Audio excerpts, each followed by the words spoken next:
Inside the Gamecocks, the morning show. Presented by the Barndominium Company and Presto Pros of the Midlands. Part of the Chief Sports Network. Go Gamecocks! He'll be fire on the mountain.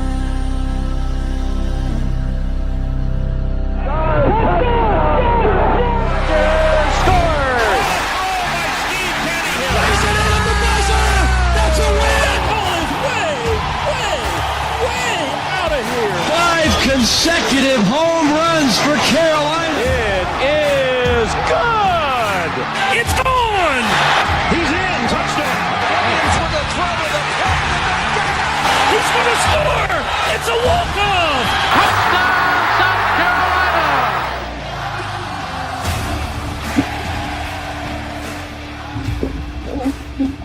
All right, greetings and good morning. Welcome aboard and welcome home. Inside the Gamecocks, the morning show built by the Barndo Co. and presented by our friends and yours at Resto Pros. There when you need them, Resto Pros of the Midlands, Resto Pros Midlands SC.com.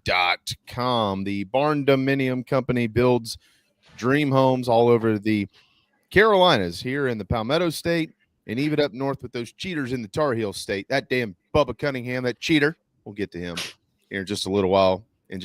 But regardless of Bubba, you can build your dream home in beautiful North Carolina by heading to thebarndoco.com. That is the golden tones of the great Mike Morgan. I am JB. Good morning. We have not as golden of tones coming up at 11, John Strickland, but he is wonderful. He's the eye candy. He's eye candy. That is true. It's very true. We have a lot of ladies that listen to this show. When Strick comes on, I'm not saying things get a little bit out of hand on the other end, but let's just say there are some people that are hot and bothered in the female persuasion. That's the effect that a former offensive lineman turned Greek goddess, or god in this case, turns into. We understand that. We get a lot of the ladies send certain things in the mail and want us to forward it to Strick. Strick is taken. He's a happily married man. Let's just get that out of the way and clarify that. Good morning, Craig. Good morning, Queen of the Cocks. Two standards and two outstanding ITG chat box veterans. No good morning from Frederick Cooper today. I hope Frederick is okay, because he normally leads the parade of good mornings, which we love and we respect. But maybe Craig and Queen are picking up the slack for Mr. Cooper today.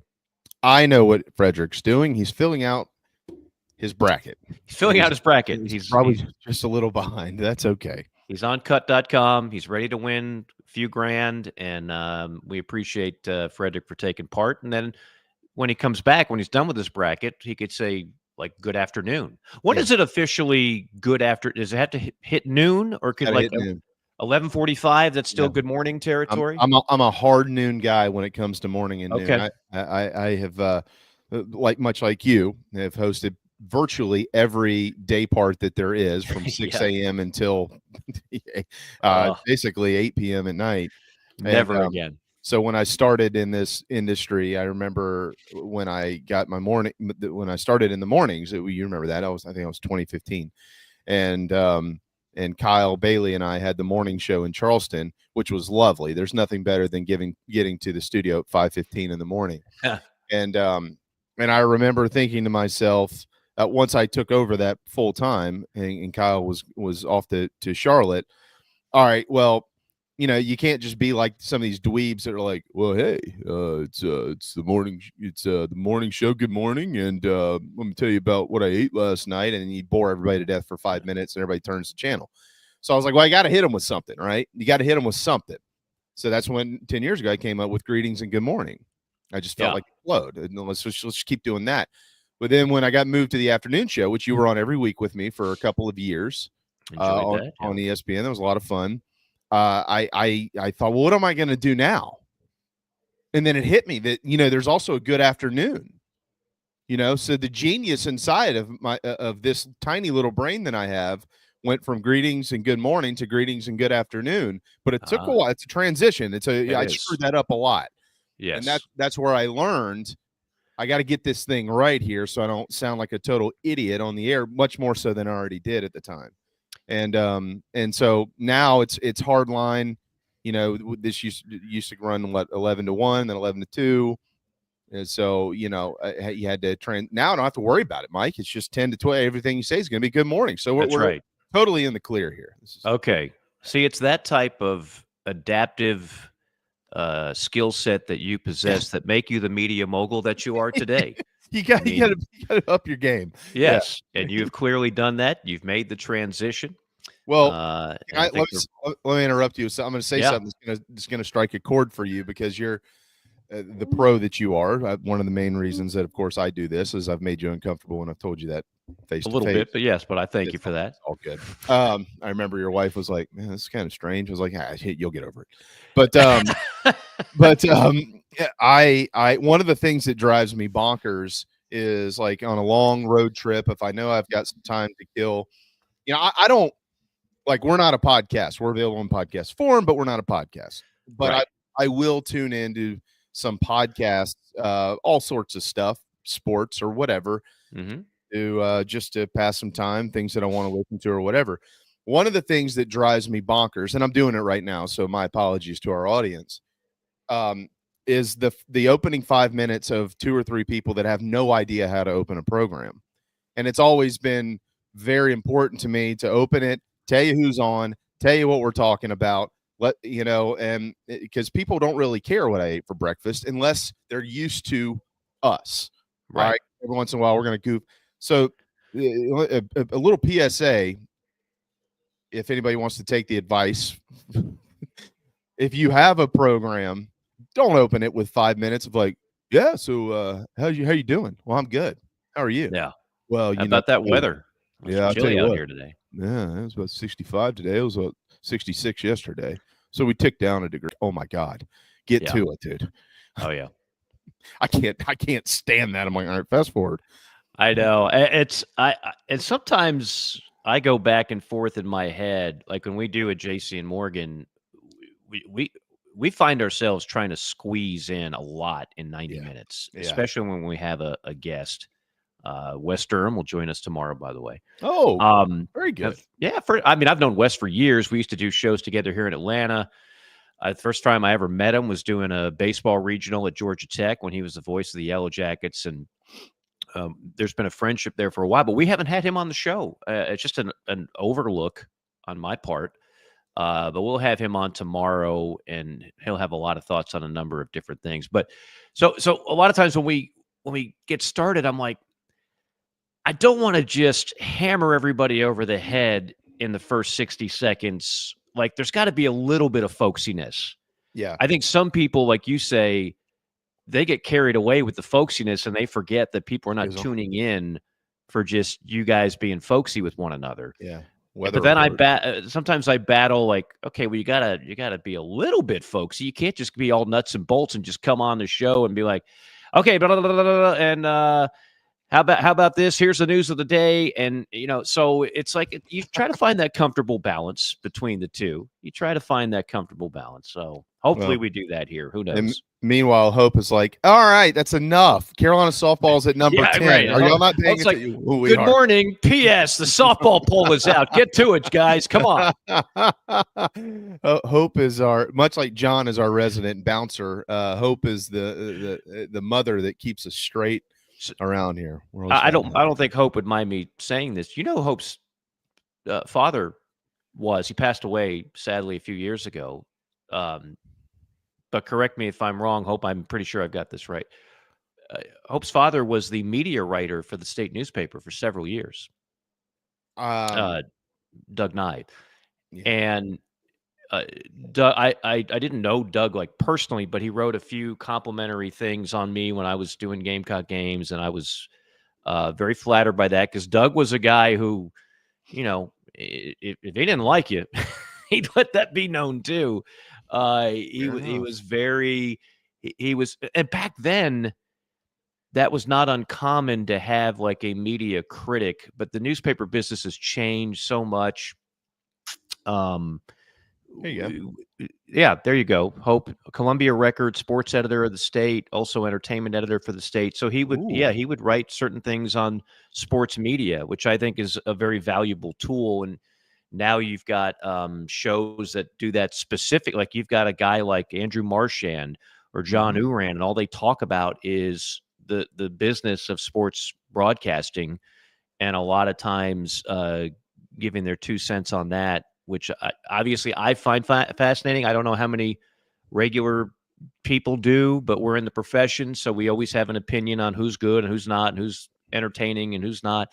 But it was a really interesting piece, and we've lost that. I don't think the state has ever replaced that. I know Bob Gillespie did some form of that every now and then. And I don't know if Jamie, the Charleston paper, did they ever have anybody that did that at all? You go back to Ken Berger, the late Ken Berger, and you go to Gene, and well, now the guy they have, Never mind. Not a huge fan, I take it. No. But okay. But anyway, that used to be a big thing, and now I guess it's like everything. They've cut back. Newspapers are struggling to stay alive, man. And I don't wish anybody to lose their jobs. No. So, and I've never considered newspapers the competition. There's enough room in these waters for us all to coexist. Just like you don't see us trash other shows. We wish them well. We've been very fortunate on this program to develop a massive following in a short amount of time. Yeah. So I guess we're doing something right. But that doesn't mean there aren't other options that we're happy to coexist with. Well, there's no doubt about that. And I saw Dondi Mercer this week, and I mentioned that to you in a text the other day. I saw her on the mountain that my family's house is on. She's got a friend who actually has a home up there. And we were talking about some of that, she was like, when I got into this, and Dondi's retired now from WIS, but she was like, 35 years ago, I couldn't imagine not getting a newspaper on my doorstep. Just couldn't have imagined it, and here we are. But to your point, they're still very valuable, and we're very lucky to have guys like David Cloninger in this state who do what they do. David's a top-notch human being, number one, and we need to get David on more often. I need David's passion comes out, and I certainly enjoy that. He's covering Pro Day today. We're going to talk about this and kind of link it into with where some things are, Mike, as far as draft rankings. How about this? People will be stunned at a position grade that I'm going to give you coming up here in just a little bit. We'll talk to John about it as well. There's 25 Gamecocks that are working out inside of the indoor facility.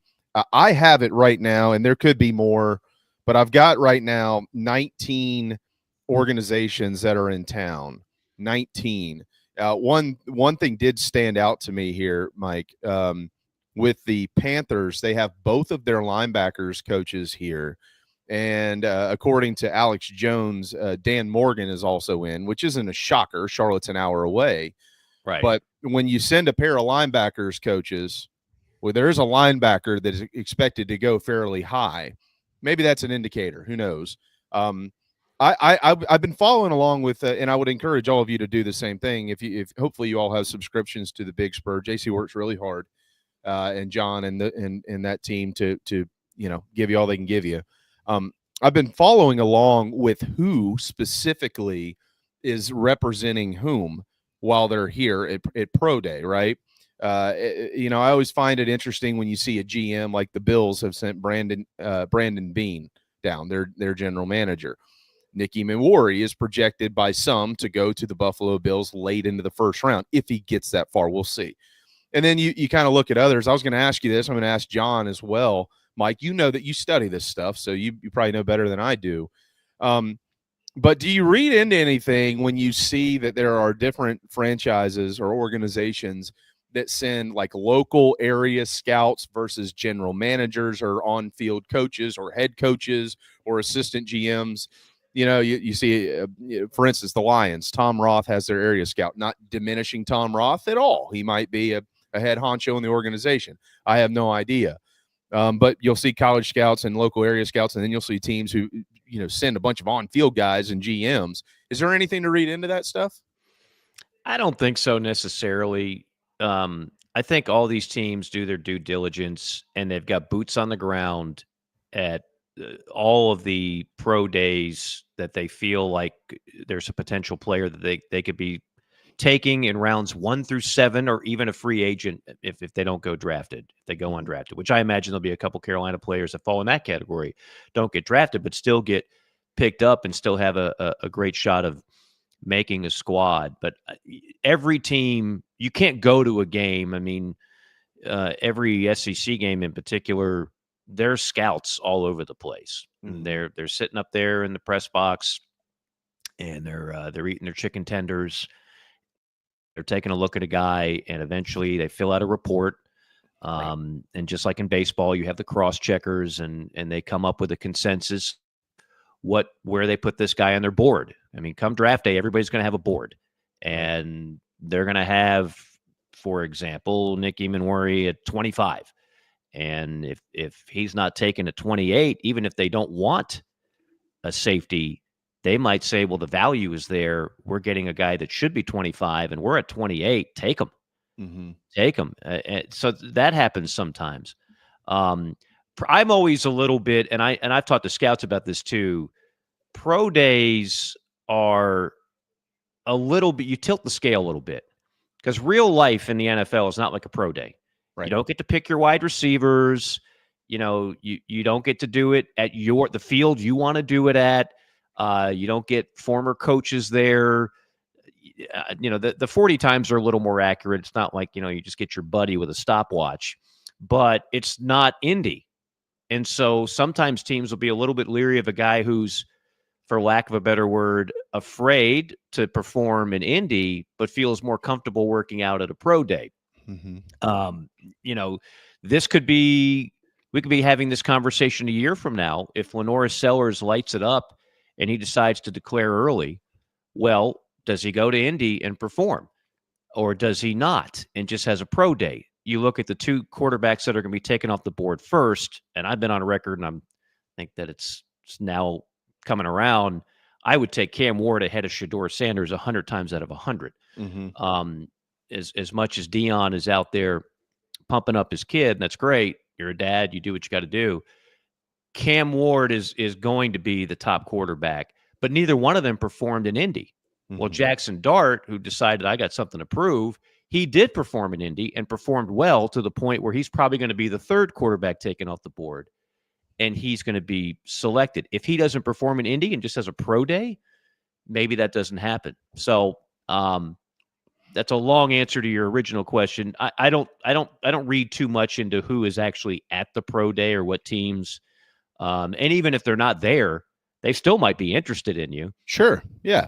I don't have to be there in person to see what I already know, that you're 6'2" and 240 pounds and you're clocked at a 4.72 40, right? Mm-hmm. So that's a good point. Yeah. And you can always do the interviews.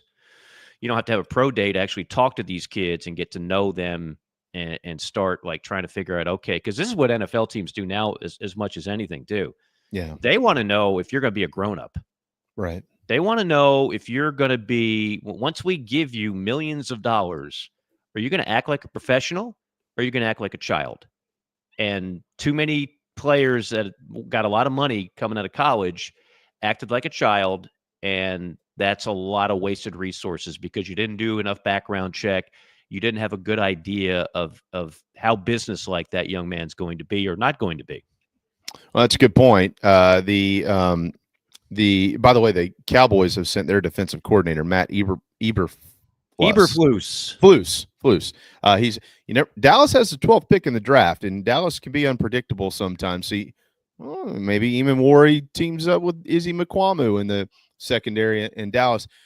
We got to hit a timeout, but I'll go to timeout. It was something. It is National Awkward Moments Day. NFL Network's Steve Smith Sr.'s in the house. You're talking about the infamous, yeah. If someone sees him with a phone in his hand, maybe swat that thing out. Make sure he stays out of trouble while he's in 5 points isn't far away from where they're working out. So I guess you never know with old Steve Sr. But yeah, that whole whoops exchange was a little voicemail. Sorry, man. Didn't mean to get familiar with the missus. My apologies. My bad. Well, if Steve's smart before he gets out of town, he'll head to Gamecock Traditions and dress himself nicely. There you go. Before he sends his next text. It'll help him with whatever decision he makes. GamecockTraditions.com. You can order it and have it sent to your doorstep. You can also visit one of two locations, the Village at Sandhill or in Lexington. They are just loaded down with gear, including the hat that's on my head, which is from Rybo, our friend Ryan Bowen, who runs a wonderful business, and they've linked up and they're selling these things now. So if you get into Gamecock Traditions or you go online and you want to order one, I'd do it. You can join many of us, including Carolina baseball and football. All the players are getting them now. It's pretty cool. Head to GamecockTraditions.com for more. We've got more on Pro Day. We got the first four starting tonight. And, of course, we got the College of Charleston in South Carolina at Segra Park this evening at 6:30. Chad Holbrook returns to the Midlands to take on Paul Maneri. And, of course, they played in the fall as well. So we'll talk about some of that ball game. John Strickland's ahead. And you got the golden tones of the great Mike Morgan. We'll also remind you about both of our, on the app right now, both of our March Madness contests that are going on. We would encourage you to sign up to that. So all that's ahead. Hang tight. The morning show will be right back.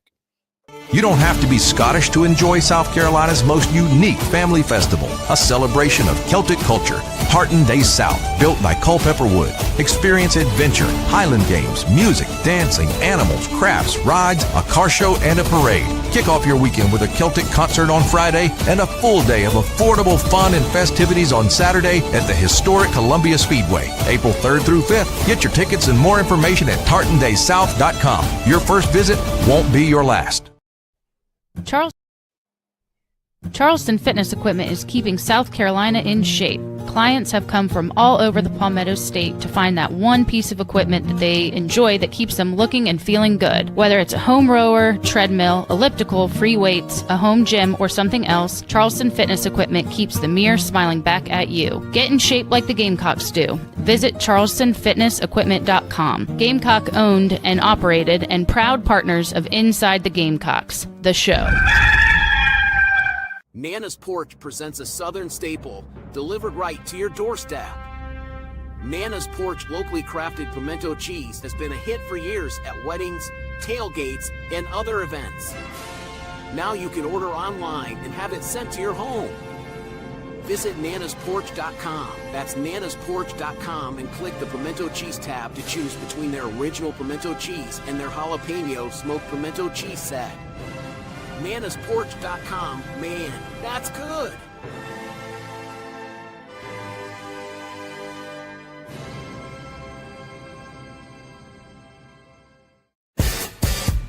Fans, Club Chief has arrived. Become a Big Chief Club member or a Big Chief Club Golden Gear member for exclusive access to our Nana's Porch chat box on Inside the Gamecocks The Show.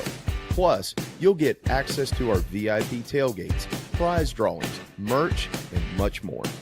A portion of your monthly membership goes to the Garnet Trust, supporting NIL at the University of South Carolina. Pull up your Chief Sports app and join on the home page. Thank you so much for being a member of Club Chief, and we look forward to meeting many of you very soon.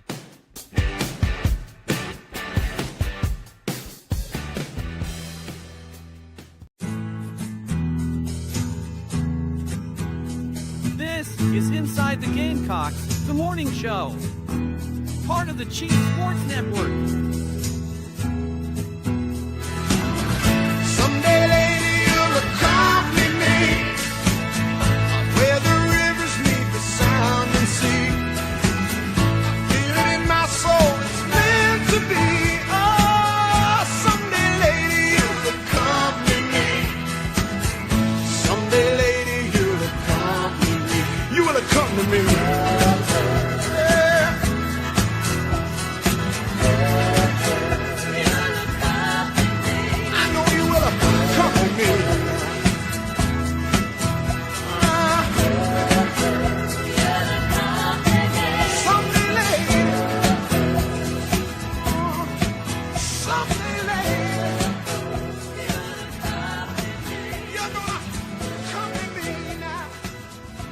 All right, it is 10:27 a.m. Good morning.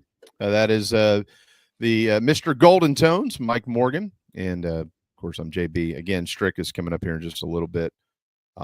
Mike got tired of me. He'll be back. Don't worry. Tonight, South Carolina hosts the College of Charleston at Segra Park, and the Cougars are looking to take down the Gamecocks again. Of course, they played in the fall. That was just a scrimmage. Do not draw anything from that. But, Mike, we have a legitimate midweek pitching matchup tonight in Columbia. Jarvis Evans, who's been phenomenal in the last couple of starts in the midweek, the junior lefty who transferred in from Georgia. He's going to face Daniel Brooks, the junior righty, for the Cougs, who has battled injuries in his career local kid from Bishop England High School, very tall individual. He's about 6'6", and so they're going to face off tonight, and this should be really interesting. Couple of nuggets here. One of Coach Holbrook's assistant coaches is, you talk about an outstanding human being, Sawyer Bridges, who pitched at South Carolina, who had his career cut short because of injuries, from Somerville High School. He's on staff with the Cougs, and so I know he's really anxious to get into this series and or get into this ball game tonight. It's a big game for both programs. Last year, the College of Charleston was left out of the postseason. All they shouldn't have been, but they were knocked on some of their, or lack thereof, I guess we would call it, better wins. And the Gamecocks, coming off of a heartbreaking series loss to Oklahoma. It's a quality midweek opponent, just like they have next week against North Carolina. So this is this could go a long way. 6:30 first pitch, SEC Network Plus, and Derek and Stewart will have it on the air at 6:15. I have Daniel Brooks at 6'8". Yeah, he's not 6'8". Okay, that's where all the draft boards have them. Yeah, well, you know how schools list players. Yeah, he's honestly, definitely 6'6". There's no question about that.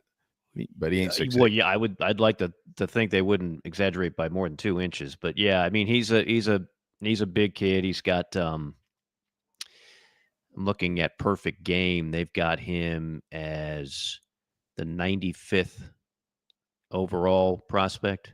Does that sound right to you? Yeah, and Mike, it does. I don't not to butt in and interrupt you. I would say, had he not, that's a ranking because he's coming off of injury. If he had been healthy, I think that you can bump that way up. I mean, he's got legitimate stuff.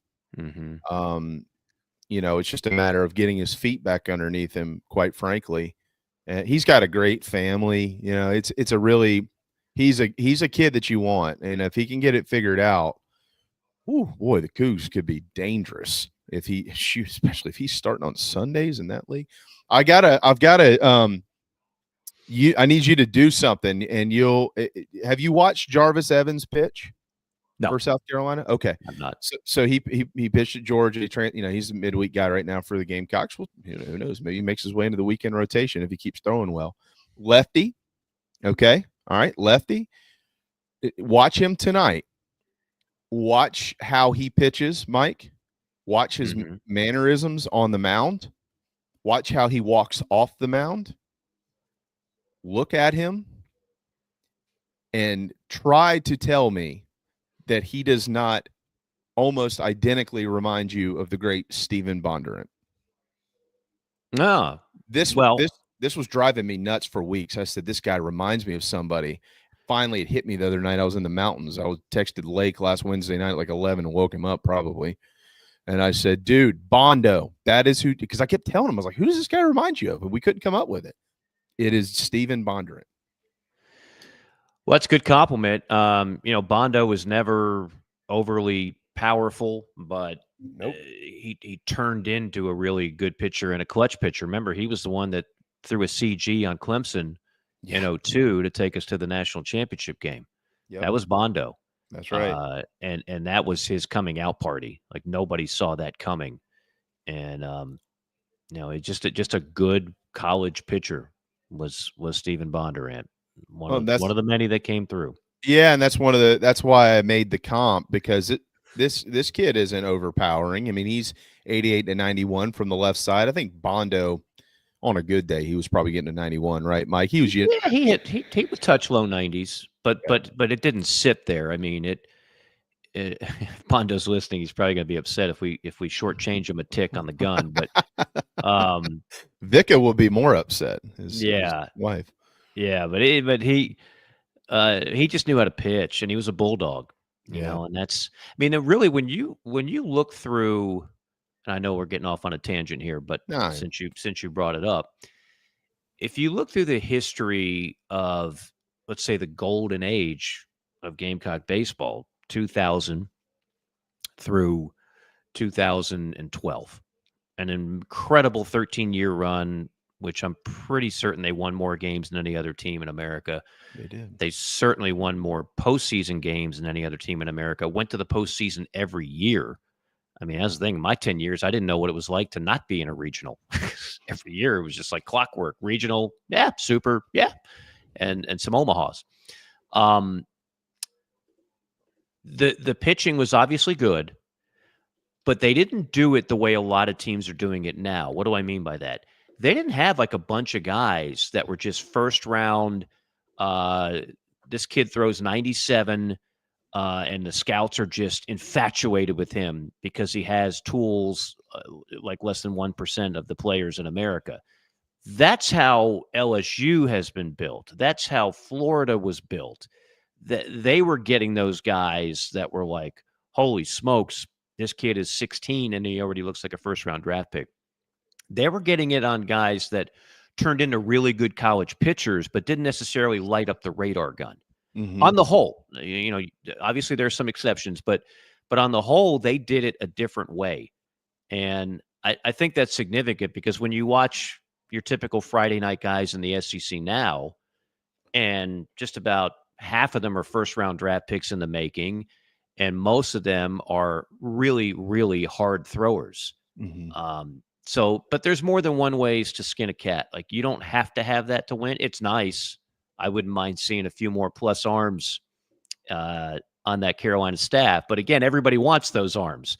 So like we were talking about with Whittle yesterday, somebody asked the question. It was a good question.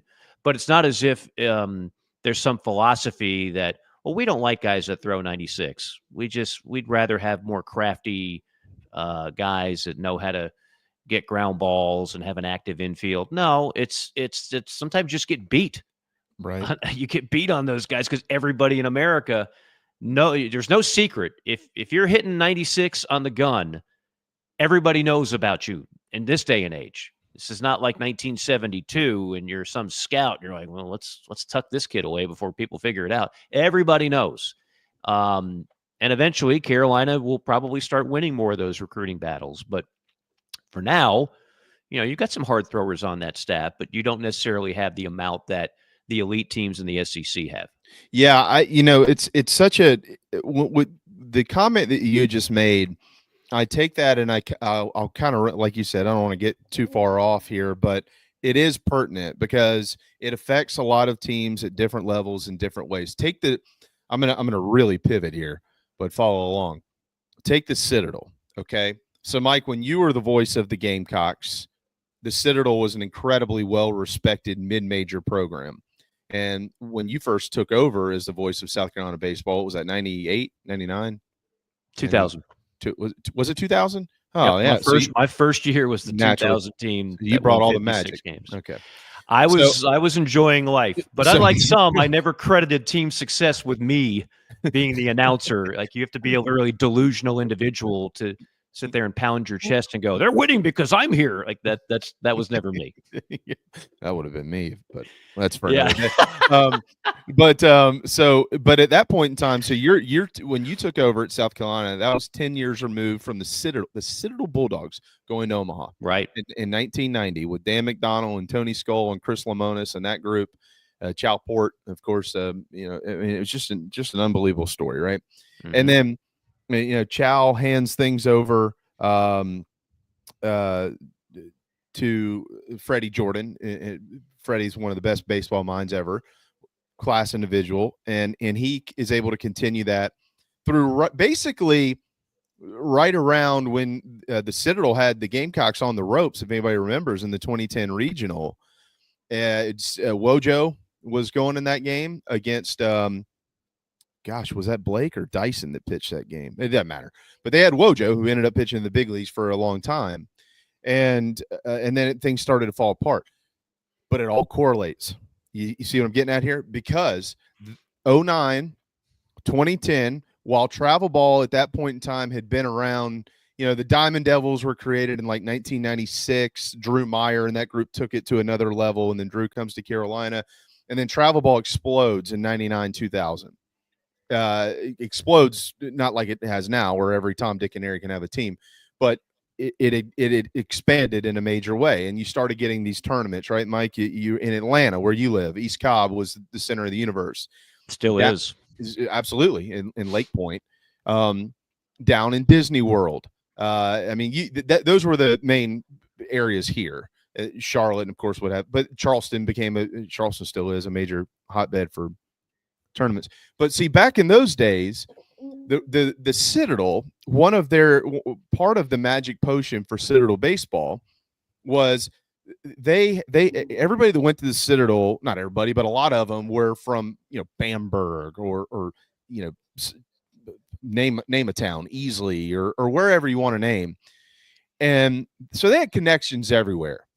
And they were able to backdoor their way into all these little towns and find players that South Carolina hadn't seen them, Clemson hadn't seen them, and you're wondering how are guys like Chris Swagger and all these guys how are these guys playing at the freaking Citadel? Like, what is going on here? Where do these kids come from?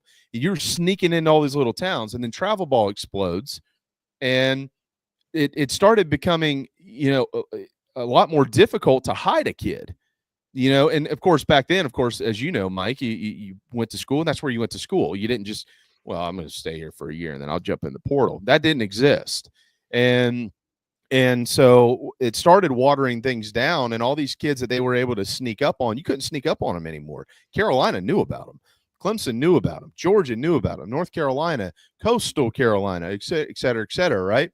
So it starts stealing out of that pot, and then the Dogs and some of these other programs are kind of left to who are the scraps almost. I hate to say that, and I apologize. I'm not trying to offend anybody at all because I was one of those scraps. But that's kind of what it got to. And you fast forward now to the conversation you just mentioned, talking about what we were conversing on Whittle about yesterday. Everybody knows about them. And so if you're South Carolina, right, or if you're Clemson, and then virtually every other team in the SEC, and I'd say more than half in the ACC, these guys that you're talking about who are throwing 96, 97, 98 in high school, let's just call it 94, 95 plus, they're not just pitching at Irmo and then going fishing all summer. They're playing for the Diamond Devils, or they're playing for this team or that team or whatever, and you'll see them in Atlanta. Well, when they show up in Atlanta, Mike, you've been out there. It's not like the Gamecocks are sitting there. There's 50 teams that are there. They all see them, and you bring NIL and all this stuff, and then you mix in the fact that what Carolina did 15 years ago, these kids were barely born. You know what I mean? Like they don't know anything about it. They just don't.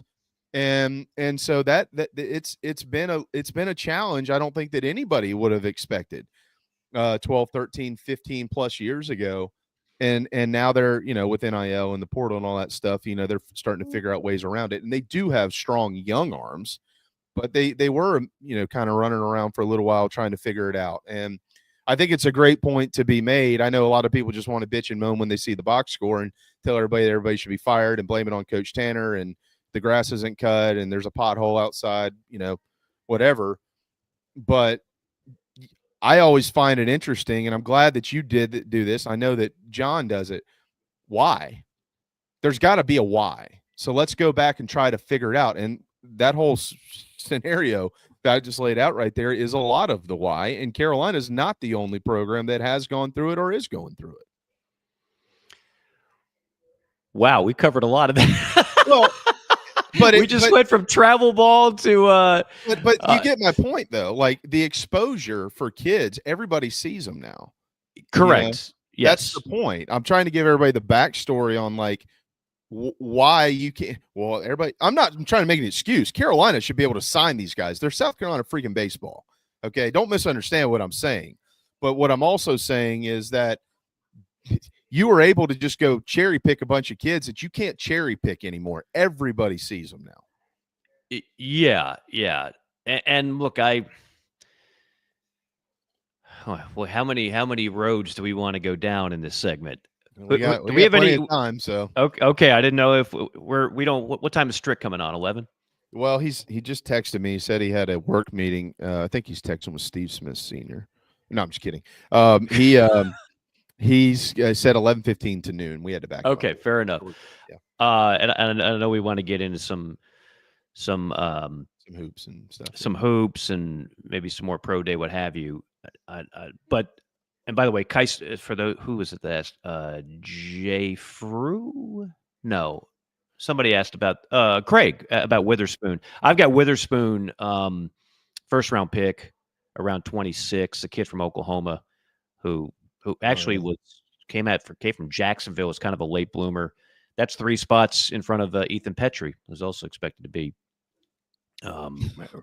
late first round. Yeah, but, like the whole SEC. Yeah, well, yeah. I mean, if you look at this list, stop me if you've heard of these programs. The outfielder from A&M, La Violette, number 2. The outfielder for Texas, Bailey, 14. The catcher for Auburn, Irish, 18. The outfielder for Georgia, Trey Phelps, 19. There's a parade of Tennessee guys, as you can imagine. Dean Curley, shortstop, 24. Gavin Klein, Tennessee, second baseman, 28. Pretty nice when you got a middle infield that's both projected to be in the first round. I mean, Arkansas's got a kid that would be what we call a sandwich pick at 39.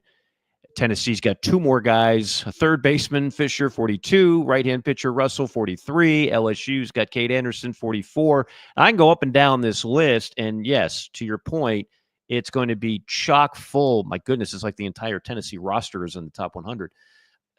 That's recruiting, and Tennessee was a moribund program, and they hired Vitello. And I guarantee you, like if Ray Tanner hired Tony Vitello, the first thing a lot of people would have done is race to the message board and say what an idiot Ray is and why the hell couldn't we do better. And Vitello was a no-name at that point. I knew who he was because I saw him as an assistant for a couple of schools and used to be a good conversation piece. And he went into Tennessee full of piss and vinegar because he didn't get the Missouri job. It just happened to be his alma mater, and they passed him over. Max Scherzer said, if you hire my guy, Tony Vitello, I'll fork in a few $1 million for facilities. And Missouri's AD said, nah, we got this. We'll bring in Beazer, who's been since fired. That's a bad AD move. But Vitello goes to Tennessee, and it's like, yeah, he'll be fired in 3-4 years like every other Tennessee coach has been. And he's now turned them in the premier program in the sport, a program that's facilities are not to the level of Carolina, history not to the level of Carolina. And over the last 15 years, whether you're miserable about, not going to Omaha every year or not, Carolina was much better in baseball than Tennessee was over a 15-year span, even without the national championships. But he has been a miracle worker, and right off the bat started getting big-time players to come to Tennessee. And that's what it's going to take. It did take him a year. You're right about right off the bat for our terms, but they did only they were 29 and 27 in his first year. It took 100%. Yeah, no one was going to win right away. Yeah. But within a couple of years, you could see the improvement happening, and then boom, he started getting big time transfers to go along with those big time players. Now, does Tony Vitello know how to coach? Yeah. Are they winning the way they are because nobody makes better decisions on when to send the runner and when to pull a pitcher and when to? No, they're winning because of talent. Right. Tony Vitello can coach, yes, but they're winning because of talent. And the teams that you see in Omaha, yes, coaching is important, but if you got one team with this bag of apples and another with this bag of pears or whatever you want to call it, I'll take the one that's got all the blue chip kids on it, and that's what Tennessee is right now. And that's what Florida has been under Sully. That's what LSU has been since the test of time. That's what those programs have been, and that's what Carolina wants to get to. But it doesn't start with strategy. It starts with players. Mm-hmm. And you're going to have to go out there and start getting elite players to turn this thing around. And you're going to have to be very crafty in the portal, find guys, maybe find a couple. And that's the other thing Tennessee did with Vitello. They weren't all blue chip All-Americans. He found some diamonds in the rough that maybe were under-recruited. And then he went into the portal and he found some guys that maybe didn't get the same type of attention. And he turned that around. At some point, regardless of who the coach is, Carolina's going to have to get those guys. And there's a lot of competition out there.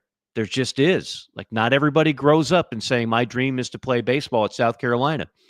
You know, a lot of them it's other schools, or a lot of them is, I don't have a dream of playing anywhere except the team that's going to give me the most money.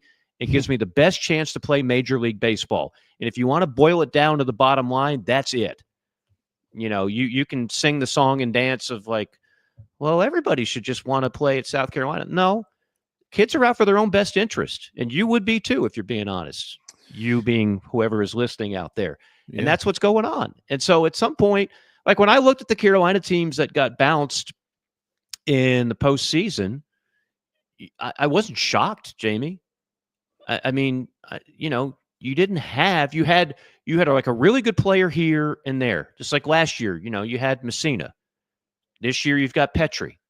Well, the teams that go to Omaha might have a couple more of those, and then a couple more stud pitchers, because you're not going to Omaha without pitching. So at that's number one. I mean, I think I'm stating the obvious here, but maybe I'm not. We love to just sit there and break down everything the coach does. Well, I'll tell you what, I coached Little League for 10 years, and I know this much. It's better to take a pitcher out too early than too late. I knew that back when I was coaching my son's under 14 team. Okay, that's great for you. The real reason why certain teams get to Omaha is because they've got more talent. And at some point, the talent's going to have to be upgraded at Carolina. Yeah, well, I mean, you just described, you know, the World Series teams at South Carolina. I don't think that when they began to make that run in 2010 that people realized how much talent was actually on the team. True. I you know, obviously you fast forward. And to go back to my first point, Jamie, Roth wasn't like this guy that lit up the radar gun and had first rounder written all over him. Hardly. He didn't even play. I mean, he wanted to hit. I know. I mean, my last year, he was a two-way guy, and I barely talked about him because he didn't do much. And Price, who will go down as one of the most clutch performers in the history of Gamecock athletics, he didn't have big league stuff, but he was a friggin' bulldog and a hell of a pitcher. So those guys, combined with a Hall of Fame coach in Ray Tanner, you might even say they overachieved. Now, they had studs, too. Christian Walker is still hitting bombs in the bigs and is a hell of a player. You know, they had talent, but it wasn't all based on we just out-recruited the hell out of everybody. That was a special group. I'll be honest with you, and I think if you put truth serum into Ray Tanner's veins, he would say the same thing. I knew there'd be a drop-off after 2012. I don't care who was coaching. You had a special collection of talented guys that were so clutch and so bigger than the moment. That doesn't come around every few years. So some people want to assume if Ray Tanner stayed another 10 years, they'd win another couple of national championships. Odds would tell you that would not be the case. Yeah, well, but what you just said there was one, in addition to talent, because Carolina, and during that stretch, had talent. I mean, back to 2000 on, they also had a bunch of guys who were consistently bigger than the moment. I mean, back when you were calling games, and then clearly, you know, the stretch run there when they won all 22 straight in the postseason, which that record, I don't know, maybe it gets broken, maybe it doesn't, but I'll take the odds against it. But there were just so many guys. So you had a bunch of talent, and then you had a bunch of guys who just refused to lose. I mean, and it's hard to come up with that group. I mean, you think about, everybody's going to always default to, you know, the Moraleses and the Wingos, and they should. There's no question about it. I also default to some of the pitchers, you know, like Blake Cooper. I mean, Blake jokes all the time. Yeah. He's like, you know, some people forget that I pitched on the 2010 team. It's like Roth was the only player. Yeah. He didn't even pitch until we got to Omaha, really. I mean, he was spot duty here. They don't win it without Coop. No, they don't. I mean, the guy won 13 games. I mean, you know, and John Taylor, you know, who was a part of that. You know, they went out and find this sidewinder guy who nobody can hit. But then you go look at, I mean, there were also 3 big league all-stars on that team, Witt, Jackie, and Christian. I mean, they've all been all-stars in the big leagues. I could tell you right now, and Witt would tell you if he was sitting right here. Well, Witt, Witt's always known he's a good player. Let me. I'm not trying to put words in his. He's always been very confident in how good of a player he is, but at the same time, I don't know really of anybody at that point in time when you looked at it and you looked at that core, you would say, okay, which one of these guys you think is going to go to the big leagues? And the first answer was going to be Christian Walker every single time. Walker. Okay. What about the next one? Jackie could get there. What about Merrifield? Not enough pop. Oh, not quite toolsy enough. Struck through everything. Doesn't really have a position. Right. Didn't hit a lot of balls out of the yard. I mean, he can run, and he's still in the big leagues. Here we are. It's 2025. Has he gotten picked up? I don't know the exact details, but I know that he's have a shot. Close. Yeah. Okay. Yeah. I don't want to say too much but I'm thinking it.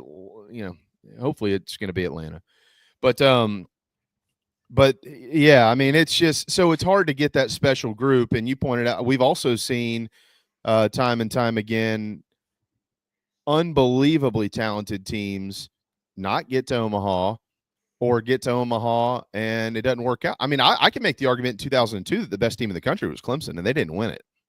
I can make the argument 2004 was as talented as any Gamecock team that ever existed. Mm-hmm. Yeah, I can make absolutely go through that roster. Sure. Yeah.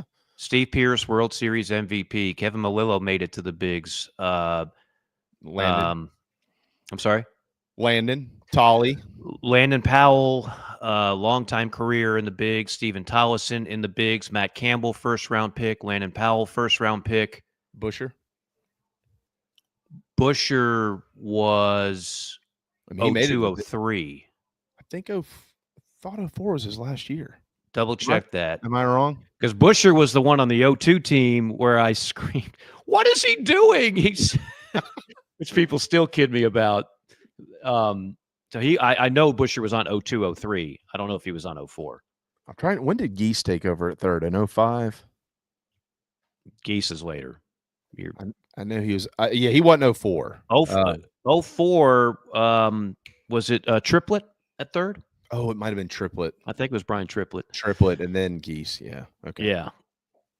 Yeah. Busher was in the 03 draft. Thank you, Clint. 03. Yeah. And Brian Busher was, again, just a stud. Flat out. It's getting just getting gray. The hair's getting gray, Brian. Getting old. Chad Blackwell. Talk about a great college player that nobody could hit. I used to call him Spider. He was all just gangly limbs and probably about 160 pounds soaking wet. Nobody could hit him. That team was absolutely loaded. And if it wasn't for Cal State Fullerton throwing a kid's arm out by continuing to throw Jason Windsor on the mound when he shouldn't have been, 04 wins Omaha. You're talking about 3 national championships in the trophy case. But I'm not bitter. Well, and had they had a 3-game series in 02, I think they would have won that one, to be honest with you. Yep. Now we're at 4. Keep going.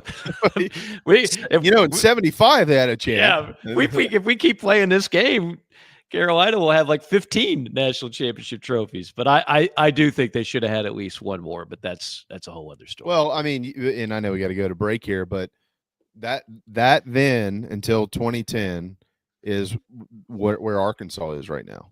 Arkansas is like, how have we not won a national championship? Well, because a ball that clearly was the right fielder's was the first baseman. If I were that kid, I'd be in therapy the rest of my life. He made a mistake, and the right fielder should have demanded. I mean, you practice that all the time. I used to watch Ray's teams go through those 2-hour practices when we got into town on a Thursday, and that was always part of the drills. And they should have one. And Dave Van Horn is a Hall of Fame coach, and that's a Hall of Fame program.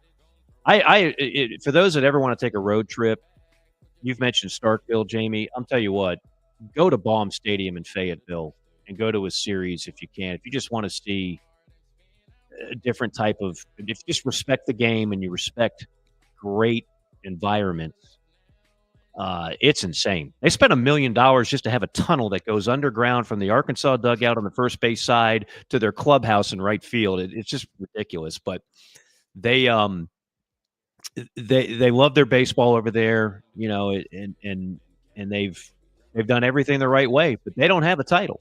It shows you how hard it is because they've had several big-time players go through there. They got a Hall of Fame coach. They got the facilities. They got everything, and a whole lot of money. They don't have one in the trophy case. They will. Trophies. They're going to be handing out some trophies at the 12th annual Tartan Days South Celtic Festival. It's going to be a lot of fun again, Jamie. The Highland Games.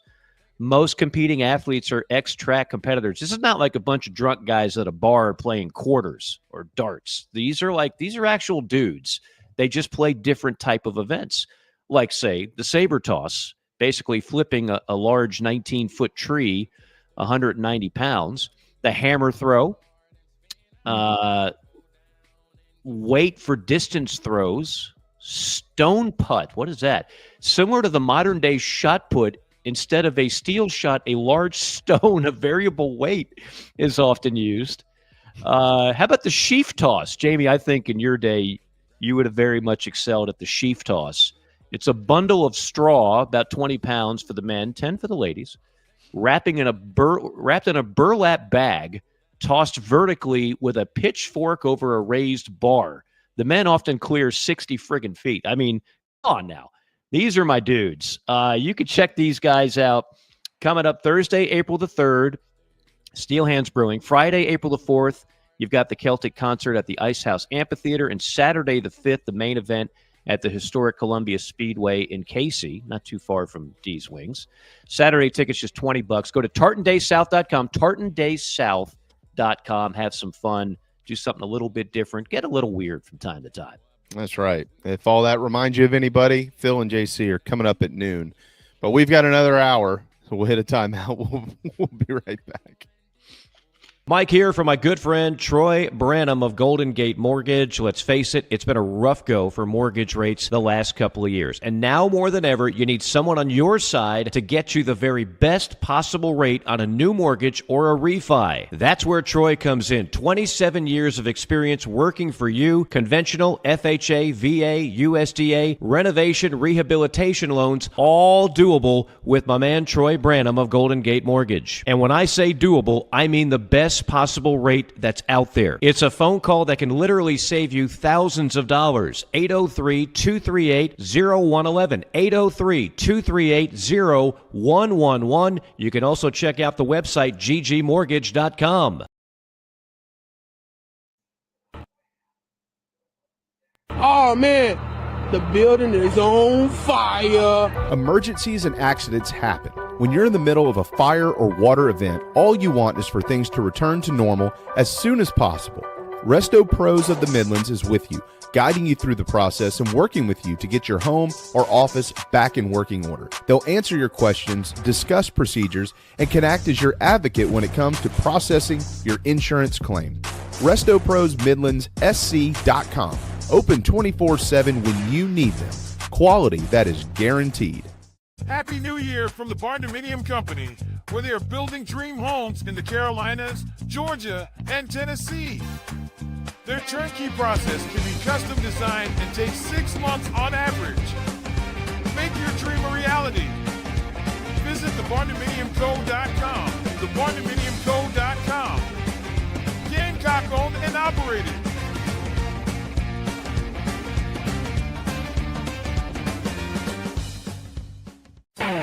Think about that old ride of yours. The carpools, the road trips, the heavy hauls, date nights, and the dings and the dents and the sticky spills and cracker crumbs, and that smell that really never goes away. Do you really want to start the new year in the same old ride? Or is it time for a fresh start?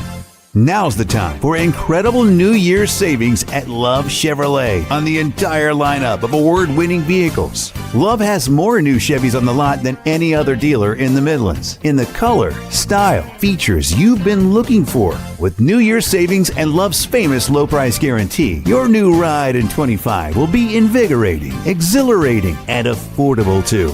South Carolina's #1 volume Chevy dealer, I-26 at Harbison, and online at lovechevy.com. Together, let's drive. That's the power of love. Love Chevy. said, oh, Lord Jesus, it's a fire. Ain't nobody got time for that. Disaster comes uninformed. During and after natural disasters or accidents, there can be a heavy loss to property. It can become extremely difficult to bounce back to what you knew before. Having your home or office destroyed or damaged by water, fire, smoke, or mold affects your personal and business lifestyle. Resto Pros of the Midlands is here to help. Open 24/7. Call them when you need them. 803-493-0170.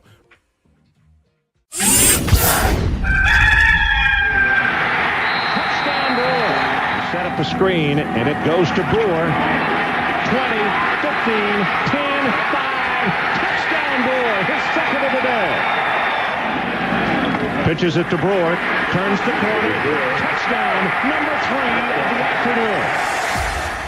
Hey folks, it's Mike Morgan for Ryan Brewer Fence. That's right, you know the former Gamecock legend as a terrific college football player. Well, I know him as that too. I also know him as the guy that runs a great business, one of the best businesses in South Carolina. How do I know that? Well, for one, I'm actually a client of Ryan's. I had my home in Columbia done years ago, and his crew did an outstanding job, just as he does for everybody else. Whether you're in the market for a fence, railings, columns, or anything in between, their craftsmanship, their experience, and service second to none. Ryan Brewer Fence has over 15 years of experience with consultation and installation of residential and commercial fencing and railings. Rest assured your job will be done with an unparalleled level of expertise, and it's done on time, and they do it right the first time. Again, you're not going to do any better than Ryan Brewer. Ryan Brewer Fence. The website is ryanbrewer.net. Set up an appointment today. Tell him Mike sent you. This is my dirt. Welcome back to Inside the Gamecocks, the morning show. Presented by the Barndominium Company and Resto Pros of the Midlands. Hour 2 starts now. Yeah, I'd hate to be the first to sell.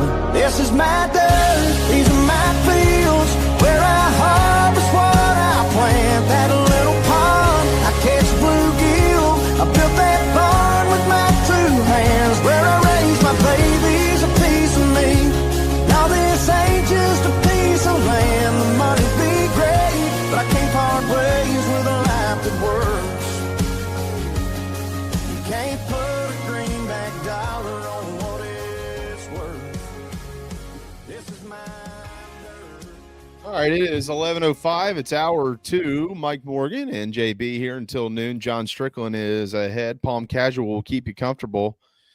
I did have to blow off the pollen last night again, but that's the point of having good furniture. It's not going to ruin it. PalmCasual.com. There are 4 locations in South Carolina, soon to be another one up in Wilmington, which I didn't realize until Aaron texted me the other day that I kind of blown the cover off that deal. I thought it was publicly known, but now it is. You can head to PalmCasual.com if you'd like to visit one of their locations. If you know anybody on the coast of North Carolina, and they just don't have, they got crappy furniture stores up there from what I'm told. Good news is coming. You can head to Palm Casual once they get open, but can't thank those guys enough for what they do for, most importantly, all of you, keeping your families happy with the good stuff. And generally speaking, you only got to buy it once. It's going to last a lifetime. Head to palmcasual.com. So Strick will be here at 11:20, and so we got about 10-12 minutes in this segment. We'll hit a timeout, and then we'll get to our bouncer. Tonight at 6:40 on True TV, St. Francis and Alabama State in the first 4. Alabama State is a 3.5-point favorite in the ball game up in Dayton. And then tonight, outside of one state, or half of one state, the other 49.5 will be pulling for San Diego State to take down North Carolina on True TV at 9:10. The Tar Heels, they were 3.5 yesterday. They're 4.5-point favorites now. But Mike, give me San Diego State. I'll take the Aztecs. Moving on. So, Bubba, did you see that? You saw the news, right? The bonus that Bubba Cunningham received for North Carolina making the tournament. You saw that, didn't you? No, I didn't actually. Yeah, he got a $67,000 bonus And then he'll continue to get bonuses if the Sweet 16, Elite 8, and so on and so forth. I mean, this is getting pretty hairy. There's some people who are not happy. Well, I mean, look, it's not uncommon for obviously coaches and ADs to get bonuses based on success. So I don't want to go overboard on that for a guy who's I'm sure is making seven figures as the AD in Chapel Hill. And I don't. I've met Bubba. He's a good man. He's good at what he does. This is why it's impossible. You don't put a sitting athletic director with clearly a rooting interest for a program to get in, and then clearly talk to the right people, persuade as you can, and then go, well, he wasn't in the room, so therefore, I mean, it's all legit. No, nobody's buying that nonsense. Mm-hmm. It's a flawed way of doing it. So fix it. Fix it. Maybe you thought, well, North Carolina wasn't going to be a bubble team. They were going to be automatic. Well, you shouldn't think that, because since the coaching change, it has not been, you had one good run. You had one Final Four team. Other than that, it's been tough sledding for Hubert. And these are the type of decisions that get coaches hired or fired. Mm-hmm. You know, that coach at West Virginia, his job security is a little bit less since he didn't make it. Right. And Hubert Davis might have bought himself a little more time, although I don't know how much more time, because Tar Heel Nation, not a real patient bunch when they're an underachieving basketball program. So we'll see. But that whole thing, unfortunately, and what has been a really great year for college basketball, ratings are great. The regular season was been enjoyed by many. And, of course, if you're in this part of the country and if you're an SEC fan, you are taking a few victory laps. And instead of that being the story, you go ahead and you take a team that's clearly not as deserving as some others, and you put them in, and that dominates the headlines. Yeah, that's unfortunate. Yeah, the Tar Heels, by the way, Hubert Davis right now, their 2025 recruiting class is at number 9, and their 2026 recruiting class isn't really. None of that really matters yet. It's a long ways to go. I don't even think they've got a player committed. But the portal wins more than recruiting classes. Yeah, well, no, you're right. I totally agree with that. But Duke and North Carolina have long, of course, built themselves in recruiting, and Duke has the number 1 class in the country again, and again, and again. If you can get Cooper Flags every year, that's a difference. Yeah, right? That's right. That's right. Well, they got another issue on their hands too. Apparently, the state of North Carolina or the state of West Virginia is. They're going to start filing lawsuits on this deal for not. I mean, I don't know how that's going to go. Mean, come on, it's not going to matter at all, really.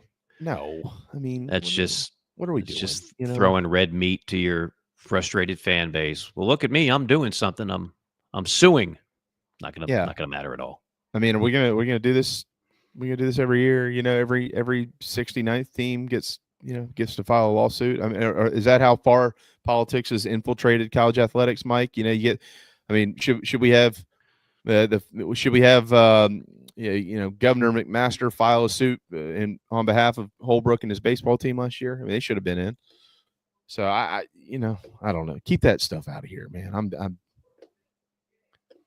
I don't. Let's separate it as much as we can. Let's just do that. Agreed. But I do think North Carolina falls tonight. I don't think. To me, it's a toss-up game. It wouldn't surprise me either way. I mean, I don't have them going far regardless. So even if they win it, I have to put the bracket in front of me. What about Texas though? They got Xavier tomorrow night. What about Texas? I think Texas is very fortunate to get in, and of course Xavier, we all know, coached by Sean Miller. Who was a major talking point. Still hasn't been to Halls anytime recently, but that's a whole other story. Poor Mike Cuba. We like Mike. I'm not picking on Mike. Oh, I know. But yeah, that whole thing. I know exactly how all that went down, and I can't really repeat it. But they could have had Sean Miller if they really wanted. Sean made a couple boo-boos. Yeah. In the interview process, but that's a whole other story. Right. But yeah, I don't think Texas, they could beat Xavier. That's another one. but they're not going far. The Trey Johnson kid is fun to watch. I will say that. Like, that is a kid that on any given night can go off for 25 to 30. He's very NBA ready and will be the if not the first freshman off the board out of the SEC, right there. Him and Fears of Oklahoma are both going to be first-round draft picks. I think Johnson is more NBA ready. Personally, I just think he's a 6'6" shooter that can create his own shot and a really, really good-looking stroke. But they're another one now. They have a coach that, you know, they didn't want to get rid of Beard. They kind of felt like they had to get rid of Beard, right? If you follow that story. Sure. So, I mean, Rodney Terry, this is his second year, right? And so last year he went, no, this is third year. Third year. No. Yeah, it's his third year. So correct. His first year he went to the Elite Eight. Yeah. Last year that let him keep his job. I mean, he was just an interim. Yeah. And then he goes to the Elite Eight. And my guess is they probably went after a couple guys that said no. And they're like, well, shoot, this guy just went to the Elite Eight. We're not going to take a PR hit over that. But then since the Elite Eight, Texas hasn't been what Texas. They got a brand new arena. They're spending plenty of money. They expect better results. So year one in the SEC, how much is that going to offset that conversation? Hey, look, we know how good it was. We'll give you one more. It might. It might. I'm not saying he's on the hot seat this year. I'm just saying that he got in the tournament. So that's a life preserver. Had he not got in, I think there would have been a lot of talk by the Texas faithful. Because I mean, if they could get Coach Beard back, they would. Mm-hmm. And now Coach Beard's being courted by Chris Beard is courted by Indiana. I don't think he leaves for Indiana. Mm-hmm. And Ole Miss is not going to lose a coach over money. I can tell you that. They'll stroke a check. They will. They absolutely will. Who are the hot young coaches? The dude at Drake, and he might wind up getting the Indiana job. Is it McCollum? His story is phenomenal. He came from Division II and brought over a bunch of Division II players and had a remarkable year, won the Valley, and they're in the big dance. Mm-hmm. That's a guy who's going to be on a lot of radars. How long? Almost like Bruce Pearl. What he did is Bruce Pearlish. When Bruce went from Southern Indiana, won a D2 national title, then went to UW Milwaukee, went to the Sweet 16. That's when Tennessee said, "I'll take a flyer on that guy. Mm-hmm. I'll take a flyer on that." You know, plenty of schools. South Carolina could have had Bruce Pearl. Plenty of schools could have had Bruce Pearl at that time. Tennessee's AD at the time, who failed on a lot of hires, like every AD does, failed on a lot of hires, but he struck gold with Bruce Pearl. And then Auburn had the Stones when he was out of the sport for 3 years, had to do TV and everything that went down. They said, you know what? We'll take you. It's worked out pretty well for Auburn basketball. Nico Medved, who formerly at Furman, his name has obviously been associated with South Carolina as a potential candidate. Minnesota's got an opening, and Colorado State plays in the first round. When do they play? Friday? I don't know when they play. Yeah, he's a good coach. He played at Minnesota. He's from Minneapolis. I didn't know that, but I thought he might be a candidate for the Carolina job when it was open. Yeah. Like I think that there is you want to call it a strong likelihood that Nico Medved is the leading candidate to. I mean, look what he's done at Colorado. I don't know. I couldn't tell you. I don't know what Minnesota. They're leaning. I thought you were kind of in with Minnesota's boosters and all. Yeah, we're really tight. We're on a text chain, always going back and forth about the history of Golden Gopher basketball. I expressed my love for Kevin McHale, who played there many moons ago, and yeah, we go a lot of Minnesota basketball talk. Who's the head coach at Troy? Do you know? Not off the top of my head, no. I'm just curious because Troy's athletics department right now is in a pretty good spot. I mean, their football program's pretty good. We know their baseball program's in good hands with Skylar Meade. Skylar Meade ain't going to be there long. I know he enjoys it there, but if you've got an opening. What have they done with Skylar? Have they won a regional? What have they done? I mean, they were terrible before he got there, but they just missed it last year. I mean, they're in the top 20 now, top 25. Okay. I mean, they're good. They're good. I mean, I'm pulling for him. I just if you're gonna get big time looks, obviously you gotta make some noise as a mid major. Like, who is the guy that Georgia hired years ago? He took a MAC program to Omaha. At that point, the guy from Kent State. Yes, when you take Kent State to the College World Series, now everybody wants to hire you. Yeah, there's a lot of good coaches in the Sun Belt. We know one of them. He was a national championship assistant with South Carolina, who everybody wanted to fire. Hey, Calvi. I love Calvi, man. Oh, yeah, I love Calvi. Hey, Calvi. And when he didn't have arms, he was a bum. And when he did have arms, he looked pretty smart. Yeah, well, he's done a nice job at South Alabama, I can tell you that. Yeah, no. By the way, they got Alabama tonight in Tuscaloosa, so go Jaguars. Go Team USA. They got great facilities there. They should. Their football. I didn't realize this. Calvi took me on a tour because I had a Alabama football game and I had a basketball game in Mobile. And so I got to get Calvi and I had lunch and he showed me around. And I said, where's all this money coming from? They're like a big medical school. South Alabama is. I had no idea.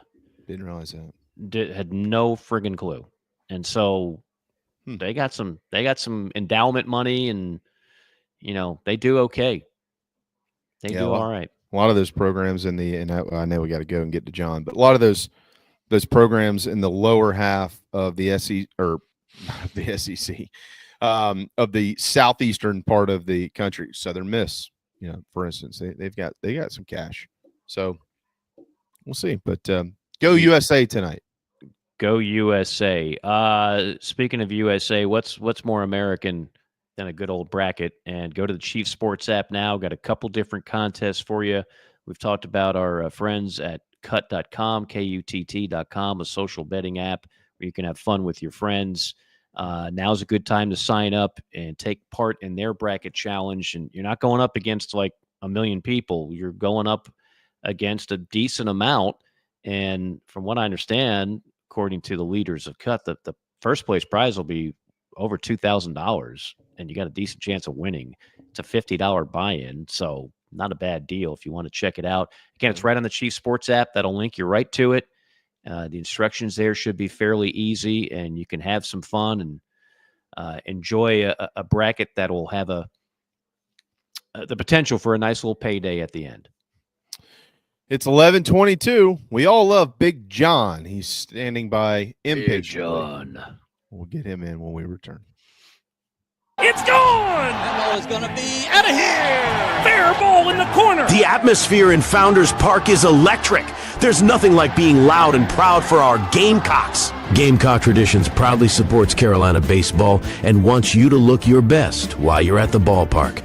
Come see us and choose from the best selection of game hats, hoodies, shirts, and all that entails the baseball logo. From tailgate gear to jewelry and plenty for your kids, Gamecock Traditions is your Gamecock baseball locker room. Don't forget, we have the widest selection for all sports and USC apparel. Come see us in Lexington or in the Village at Sand Hill, or order online and have it shipped to your doorstep at GamecockTraditions.com. Go Gamecocks! When you bundle home and auto, good things can happen. You get a local agent who can help you choose the right coverage for you at a price that's right for you. Call State Farm agent Tony Pope today. Nana's Porch presents a Southern staple delivered right to your doorstep. Nana's Porch locally crafted pimento cheese has been a hit for years at weddings, tailgates, and other events. Now you can order online and have it sent to your home. Visit nanasporch.com. That's nanasporch.com and click the pimento cheese tab to choose between their original pimento cheese and their jalapeno smoked pimento cheese set. nanasporch.com. Man, that's good.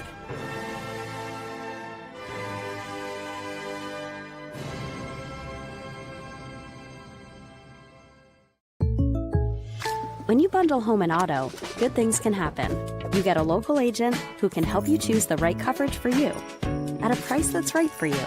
Call State Farm agent Tony Pope today.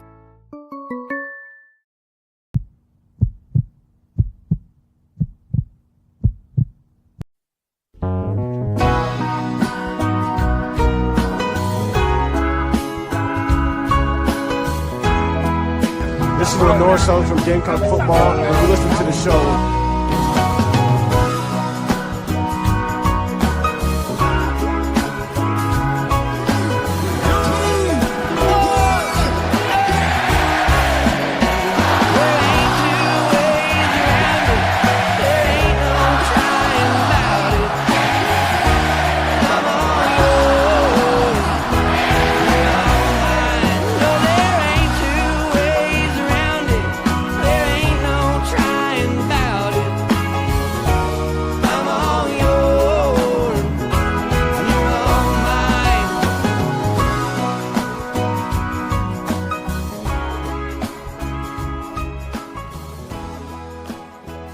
All right, it is 11:25. Big John, the bouncer, our bouncer, joins us now. A little late. He had to work, but it's all good. We knew we'd get him. What's up, brother? What's going on? Yeah, my 11:30 conference call got canceled, so had some other stuff going on too. So thank God for that. Yeah. All right, so I know you've been over there. That's just all a front. John's been over there mingling with the scouts. What are you hearing? I just got a text, I don't know, about 10 minutes ago that Juju and Delvon Campbell both ran in the 4.3s. Whoa. Yeah, really? Which I'm not surprised. Okay, wait a minute. I'm not surprised about Juju, by the way. Is this are we talking like electronic, the way they do it at the combine, or are we talking about a guy with a stopwatch? Well, it's definitely stopwatches, but you got about 12 stopwatches on you. Right. So, and they're running on the artificial grass. What they do that at the combine too, which Yeah. You know, I hate artificial grass. It's harder to run on. Your speed is not what your true speed is. I'd rather almost run on grass or a hard surface. But so when the draft comes, they will be listing those two guys at a 40 time in the 4.3s, because that's very limited company. yes, well, I'm not surprised by Juju. I'm not either. Already knew how fast he was. That's why he was our return guy for all these years. Right. We knew what kind of speed he has, and I mean, even watching him in high school, he's from my hometown. He just ran past everybody, so no surprise there. Campbell, I think we kind of saw his speed towards the end of the season when he turned it on. And a lot of the big plays and big long catches he made, not running everybody. So not surprised there. Other than that, I hadn't heard any, jaw-dropping numbers from the rest of the guys who have run. But those two have stood out today in the 40. Do any underclassmen, non-draft guys, just kind of take part in it just for giggles? No, you may no. Okay, that's not allowed. No, I wasn't sure if that was permitted or not. No. I mean, they go out and help out, but it's not. Yeah, there's a big time recruit in the house too. He was also at Halls last night. I'm not going to say who it is, but top 40 recruit in the country is in town. Well, I can say who it is. I think they reported on it. It's Darius Gray. Okay, did they? Yeah. All right. Yeah. That's been. It was you're, low. You're okay. It was low key last night. Yeah, so you're all right. Give it away, but yeah, they Hale and those guys. They don't let anybody have their moment. They blow the cover off. No, I'm just kidding. there But you go. yeah, so hold on. Let's stop with Delvon Campbell real quick, because we haven't talked about him much. I know that most everybody else has, and all the conversation has been on where's Eamon Wari going to end up? And then, how many of these other guys can sneak into maybe the first, certainly the second, third rounds, and then how many total draft picks. But I mean, he's a 6'4", 225 pounds, I think, or so. I don't think he's quite that big. Okay. 215, somewhere in there. I mean, he's well over 200, but he's a big kid, and he did turn it on late last year for South Carolina. If you're if you're a wideout who's creeping into the 4.3s unofficially, but certainly if you're unofficially in the 4.3s, I can't imagine they're missing. I mean, even if you're that big at wide receiver running in the 4.4s, that's right. That's my point. Amazing. Even if they missed it by a few ticks, what does that do for him? Well, I mean, he's going to get an opportunity. Yeah. I mean, there's no doubt about it. He's going to get an opportunity somewhere as a free agent. I don't think he's done enough to get drafted. But here's the only good thing about these pro days, and guess what? I've been through it. You get one-on-one individual time. There's more things that happen at a pro day than does at the combine. Combine, you're just out there running drills and stuff. On a pro day, you're actually getting out there, lining up, running routes, catching balls consistently. If you're an offensive and defensive line, they're going to put the offensive linemen that are out there and the D tackles and D ends, they're going to put them in a pass pro, and they're going to go against each other in pass pro in front of the scouts. So there's a lot more that happens at a pro day for an individual versus the combine. The combine is just all about numbers and athleticism to see how athletic you are, how your hips move, how you turn, all that good stuff. The pro day is a little more intimate. You see more than you would at the combine. I'll say one more thing on Davon Campbell, because everything I'm looking at has him as like a 4.5, 4.58 guy. If they validate that time, that's a nice little bump. There's a big difference between a guy his size that runs a 4.58 and a 4.3 whatever in terms of the scouts. I mean, like I said, even if it's in the 4.4s. Well, yeah, sure. I mean, he's still a physical specimen, but I mean, he's not on anybody's draft board right now. If all of a sudden they starts going around that he runs a 4.38, that could be a different story. Mm-hmm. Yeah. I mean, that could obviously improve his stock to a late round draft pick, but I think it's kind of something like you saw with his name is slipping my mind. Jason, who's with the Cowboys, wide receiver 2 years ago? Which one? 2 years ago. From where? He's with the Cowboys from South Carolina. He's with the Cowboys now. Jalen Brooks. Jalen Brooks. Jalen Brooks. This is what Delvon reminds me of, is Jalen Brooks. Like, Jalen didn't do a ton, right? Jalen didn't do a ton, but he did make plays, especially down the stretch his senior year. Right. And guess what? It wound up he's been on the Cowboys for 2 years now. So you can maybe see something similar to that with him. It happens. I mean, there are guys that were not ultra productive wide receivers in college due to a myriad of factors. Maybe it's the offense, maybe it's the quarterback, maybe it's he's a late bloomer, what have you. And then all of a sudden they sneak through late round pick, free agent pickup, and all of a sudden they're studs. It does happen.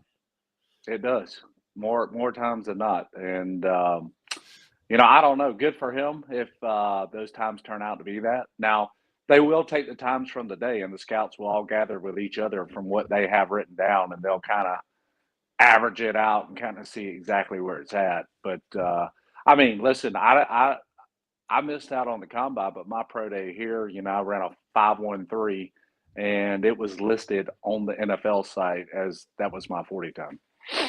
Let me go through the list of guys and just get your thoughts, and maybe some intel from pro day might factor into this. This is from draftcountdown.com. We all know Eamon Wari is just about consensus first round pick after his combine, where he put on an absolute freak show clinic. Second round, and I've seen him later than this, but on this particular board, Kyle Kennard and TJ Sanders. Third round, Demetrius Knight. Fourth, fifth round, these are third day guys. Rocket Sanders, O'Donnell Fortune, Tonka Hemingway. 6th, 7th round, Debo Williams, Bam Martin Scott, Joshua Simon, and DeAndre Jules. Undrafted free agents, Groger, Huntley, Campbell, Simpkins, and that's it. Any thoughts on those? No, I think pretty much that's all spot on. Honestly, I think that's about where I had them. You'll see a couple more guys on that list. They'll get their opportunity to go to mini camp with some team and try and make the team, or at least make the 95-ish that can get invited to camp, the fall camp. So yeah, I mean that sounds about right. Like I think Juju, I know he's small, but he's a pretty much a sure-handed returner, and with his speed, some team is going to invite him to mini camp to give him an opportunity to move forward. By the way, that list I just gave, that if that did come to fruition, it's just a list. You can find 10 others. That'd be 11. That'd be 11 Gamecocks drafted, which would obviously be a new record. Yeah, I think I said on here I think we'd get 9 to possibly 11, but I think you definitely at least get 9. To kind of back up y'all's point pertaining to the players specifically, CBS has the position group rankings going into the NFL draft. And obviously with pro days and stuff going on, maybe some of this fluctuates. This is just a couple of days old. The number one overall group that they have is the defensive tackle group, which really isn't shocking. You don't have to get far outside of the SEC to realize how deep that is. A quick note there, of the top 32 grades, they list a couple of guys: Mason Graham, Walter Nolan, Omar, Norman Lott. But there is a note that said Oregon's Derek Harmon and South Carolina's TJ Sanders are slightly outside of the top 32. The second group they have is edge rusher. The third, offensive tackle, which that is a deep group. Fourth is corner. Fifth is wideouts. Sixth is running backs. Seventh is safeties. And the three that they have, of course, Eamon Wari is in that group with Malachi Starks and Kevin Winston Jr. 8 is tight end. And how about this? The ninth group they've got ranked is the quarterbacks, which not shocking. 10 at linebacker, and then all interior offensive lineman 11. Do any of those rankings, is there something that stands out there with those position groups that applies directly to the young men that are in contention to get drafted for South Carolina? I mean, what are you asking here? Where the debt, like for instance, like we looked at South. Mike made this point the other day, right, about how much talent was on the defense. Well, we've all made the point, but Mike, I remember last week Mike was specifically talking about it. And you go, okay, gosh, you're replacing TJ Sanders, you're replacing Kyle Kennard. It just so happens that those happen to be the top 2 position groups in the draft. Any other year, maybe they're almost surefire first rounders, but now you're going up against, 11 or 12 other guys, it seems like, just to try to fight your way in there. Yeah, and you know what? This thing swings so much. Like last year, the quarterback group was ranked high. All those quarterbacks went in the first round, just like a pile of them, right? So, yeah, I mean, that's why sometimes, say you're a junior, right? And let's do this. Let's take Nick, for example. All right, you see how far down the safety group's ranked, right? What'd you have it at, like 7th or 8th? Yeah, it's at 7th, I think. Okay. 7th, so that says there's not as many high-level safeties in this draft class. So guess what? It moves Nick straight to the top, and he doesn't have to worry as much about other guys maybe getting drafted over him. So that's a good thing. This thing switches every year. But, yeah, for us having 4 D tackles in this draft, there's a lot more competition for them to not get drafted or get drafted as high as maybe in another year they would like to. Yeah, I think it sheds gives you some perspective on trying to apply the round to the player, but you got to be careful because it really falls more on position group than y'all see what I'm saying? Like if you're a defensive tackle that maybe goes in the 3rd or 4th round, universally that's going to be viewed as, well, he was a mid-round pick. But when you look at the depth of the group, maybe next year or the year prior or 2 or whatever, you could have been more of maybe a late first rounder somewhere in the second round. Second round, yeah. Right. Yep. Yeah. It happens every year. There's always a couple of groups that, this year is just so top heavy. And then the following year is at the bottom. So it's just the way it goes. I mean, this year on D linemen and running backs is absolutely loaded and is really weak on quarterbacks. Someone's going to reach for Dart in the first round, and then I don't know if another quarterback goes for a while. And there's a lot of reservations on Shedeur Sanders. People are not wowed by his athleticism. So it's cyclical. You just never know. But of all years to be a defensive lineman coming out, it is loaded this year with top-notch D linemen. It is for sure. Which at one point TJ was rated first round draft pick lock. Yeah. On the D line, but now all the guys have come out because you got some juniors in there too that they don't count. They don't count when they do their early draft predictions, right? They typically don't count the juniors; they just do all the seniors. So yeah, I mean it's a loaded class, so it'll probably hurt some of our guys in the long run, as far as money wise. Yeah, that's a good point. Go ahead, James. No, you're good, Mike. Well, this is it's related, but it's not related. But I'm kind of a football nerd, and I love this type of stuff. Since we were talking about Dale Von Campbell, the potential of him, let's just say he went undrafted, but could still make it. Top wide receivers that went undrafted in the NFL draft and still went on to great careers. You guys will know these names. Rod Smith of the Broncos. Won 2 Super Bowls. He went to like Southwest Missouri State and went undrafted, lit it up. Wes Welker, pretty good out of Texas Tech.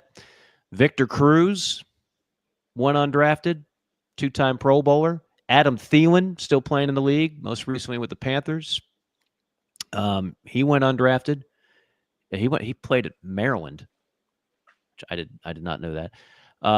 Old school, some people will remember Alfred Jenkins of the Falcons, Miles Austin of the Cowboys, just to name a few. So it does happen. Who was the Gamecock wideout? He might have been a contemporary year Strick or maybe a little bit before. And I don't know if he went undrafted or was just a late round guy. He did not light it up at all at Carolina, but had a solid NFL career. Do you know who I'm talking about? Not Sterling, not Brooks. That played with John or before John? Either played with, I think it might have been before John. I think it might have been like late 90s, mid 90s. Zola or Jermail? No, Jermail didn't make it. No. Marcus Robinson? Marcus Robinson. Yep, there it is. Yep, Marcus. That's the guy. Like Marcus, I don't think he was a high pick. I can look it up, but. All right, and he played for the Vikings. Had a solid career. Yeah, he did. Yeah, Marcus Robinson. Not to be confused with DeMarcus Robinson, his son, who went to Florida, I think. Didn't DeMarcus Robinson go to Florida? Pretty sure he did. They're related? That's his son? Yeah. Wow. He visited South Carolina. We're getting old. now you mentioned Rod Smith. Where did Rod Tidwell go to school? Rod Tidwell. Arizona State. Arizona State. Arizona State. Yeah. He was a Sun Devil. That's my favorite sports movie of all time right there. It's so good. It's up there. I could have done without the love story and the You Complete Me, but it's overall it's very good. You got to add. You got to get the ladies in the seats. Yeah. I understand. That's a Cameron. That's a dimer. I'll put Jerry Maguire as I've seen it at least 10 times. Marcus Robinson out of Fort Valley, Georgia. Mm-hmm. He was a 4th round pick out of Carolina. There you go. Yeah, I thought he was drafted. Played with the Bears for 5 years, the Ravens, the Vikings for 3 years, the Lions, even did a stint with the Rhine Fire in '98. Oh. He was the MVP of NFL Europe in 98, and that helped him continue his NFL career. But, he was a guy, he was about 6'4", 215, and he was clocked at a pre-draft of 4.45. So he goes in the 4th round, was not ultra productive in college, and obviously had a very solid career. Well, what round or what year did he go in the 98 draft? Yeah, so late 90s. Right? Okay, because he played with Anthony, I'm pretty sure. I'm sorry, and 97 he was 97, he was a right? 4th round pick. He did so play he with played Anthony. with A1. Yeah, he played with A1, and you mentioned the other names that kind of stole the show on those teams, Kelly and Zola, and Zola. Man, I love Zola was a stud Davis. recruit. Yeah, I mean that was no dark horse. Yeah, he was. Man, he was. Now his son played at Wando and went to. He went somewhere small, but I was hoping he would turn out to be as good as his dad. Not to diminish that young man in any way, shape, or form. Zola Davis was just that was my guy. Zola Davis was the dude. All right, let me ask you this. Let's talk about the Panthers for a second, because we all know they're terrible, but there's 5 Gamecocks that are in the starting lineup if you revert back to the end of last season. And when you include Xavier Leggett, JC, Jadeveon, Dylan Wonham, or maybe there's only 4. That's 4, right? And then they just signed Rico, so that's 5. Yeah. Okay. They've got the whole house here today. I mean, Dan Morgan's here, the linebackers, coaches, scouts. I mean, there's probably 7 or 8 folks from Charlotte, which really isn't shocking. I mean, you're only an hour away. My wife's not happy that the Cowboys let Rico go in free agency. She's not happy. Big Dallas fan. Yeah, huge. So because Rico had a hell of a year this past year. He did. He was one of the few bright spots of the team. Well, amen to that. There's no question. And now you got him and Chuba Hubbard is, I guess, 1 and 2, right? What do you think the likelihood is that the Panthers for the last few years have been? I mean, they've signed some Clemson guys, but it almost. I'm not saying the players that they have. We all know that those are good players. JC's a good player. I mean, he's the highest paid corner in the history of the league now. We know about Jadeveon, who is kind of at the tail end of his career, I guess. DJ's a good player. We know about Xavier Leggett. I think the best is yet to come for him. But it does seem like the last couple of years the Panthers have tried to force some Carolina blood into this organization. Does that make sense? Maybe I'm wrong, but it seems like they've tried to do. I say Carolina as in like the state itself or these states. Maybe they're trying to attract more fans. I don't really know. Good luck with that. They're not. That's not why they're doing it. I'm sure some people are like, hey, we get some South Carolina and Clemson players on the team, we'll get more fans. I don't. You're going after to try and get the best roster you can to win. Well, I would hope so, because I don't think at the end of the day, if you're a Panthers fan, you don't care if those guys played at South Carolina or Clemson or wherever. You just want them to win. Right. But what is the likelihood? Just understanding how bad they were this past year and who Carolina's got coming out. Maybe somebody ends up with the Panthers. I think you could definitely see somebody off this team. I mean, we got a lot of good players coming out in the draft this year. Yeah. So I would not be shocked if, the Panthers fall in love with a couple of guys and are able to snatch them up at some point. The Panthers, man, just, it's crazy. I saw a stat that Clowney was like in the top something of quarterback pressures this past year. Still doing it 12 years later, right? His sack numbers weren't like at the top of the league, but his pressures were right there at the top. I think it was like top 3 or 5 in the league. I don't know. Maybe one of y'all could look that up, but I called his game with the Ravens a year ago. He had 2 sacks, 3 tackles for loss in that game. I mean, he's a one-trick pony, but it's always going to be a valuable trick. Oh yeah. If you can get to the passer and wreck the backfield, that's what Jadeveon does. And he can still do that. I don't think he turned into the freakazoid that a lot of people had hoped or expected. It was almost impossible because they made him out to be like this science fiction character after the Outback Bowl play. Well, I'm a Texans fan, right? So the first 2 or 3 years in Houston, I mean, he was banged up and injured the entire first 3 years. Mm-hmm. And then finally he got it together, and he had that 1 year where he wasn't, stayed healthy all year. The Texans they make it through the conference title game maybe. And Clowney went off that year, Pro Bowler, made some incredible plays that year. His health just kind of, those first few years in Houston just could never stay fully healthy. And that's what kind of, didn't get him where everybody had hoped he would be. Well, sack numbers wise, the last 2 years with Baltimore and Carolina, he's put the second best back-to-back years of his career. 17 and 18 obviously were the best in Houston. We had 18 and he's only got 58 career sacks, which is kind of hard to believe. Well, that's what I'm saying. I mean, the expectations, like he was going to go in there and get like 150, and that's pretty hard to do. Like, Myles Garrett, that's a generational NFL player. What Myles Garrett is. Yeah, and we'll go back to this. The first 2 or 3 years at Houston, he was just injured the whole time. And then when he went to Seattle, he got injured that year out in Seattle. So he just had injury issues that has not allowed him to get those sack numbers that everybody thought he would get. Right. I mean, when you sit out that many games, I mean, that's a lot of sacks left on the table. Sure. Houston, Seattle, Tennessee, Cleveland, Baltimore, Carolina. I guess I didn't realize he's played for 6 different organizations. Bounced around a bunch. Wow. Bounced around a bunch. I don't know why that didn't. So what do the Panthers need? They need some defense and some offensive linemen is what they need.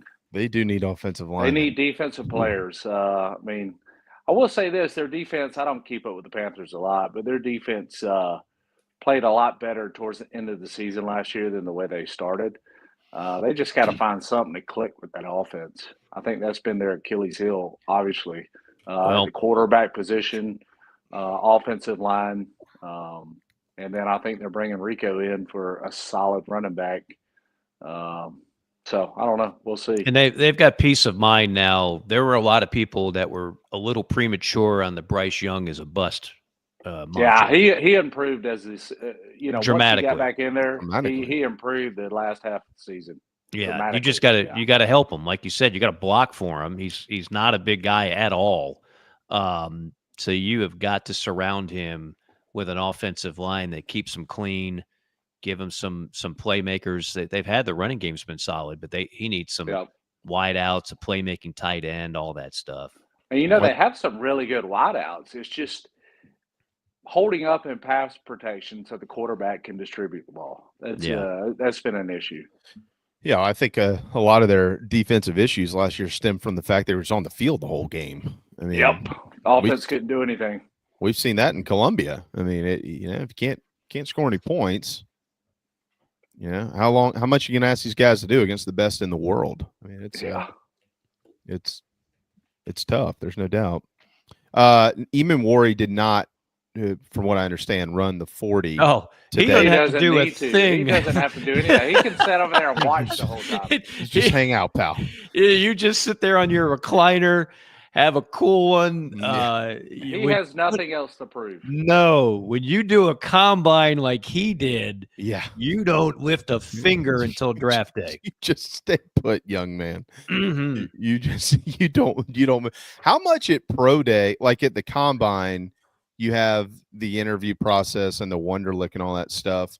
How much I know they're not doing the Wonderlic here, but how much of an interview process do you have at pro day, John?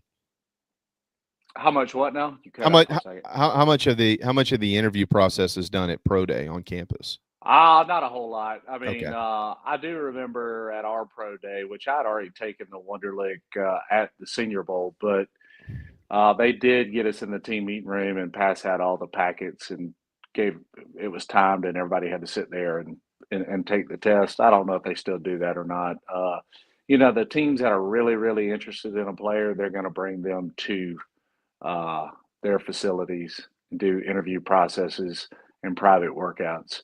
But they'll all get worked out today individually, more so than the combine. The combine's more just drills, and it's one guy up, one after another, after another, after another. So they're just all flying through it. Here, it's like I said, it's a little more intimate. You're getting more one-on-one with these scouts and whatever coaches from the teams are over there. They can get a better look at a guy. So I'm sure Nick's going to run through some of that.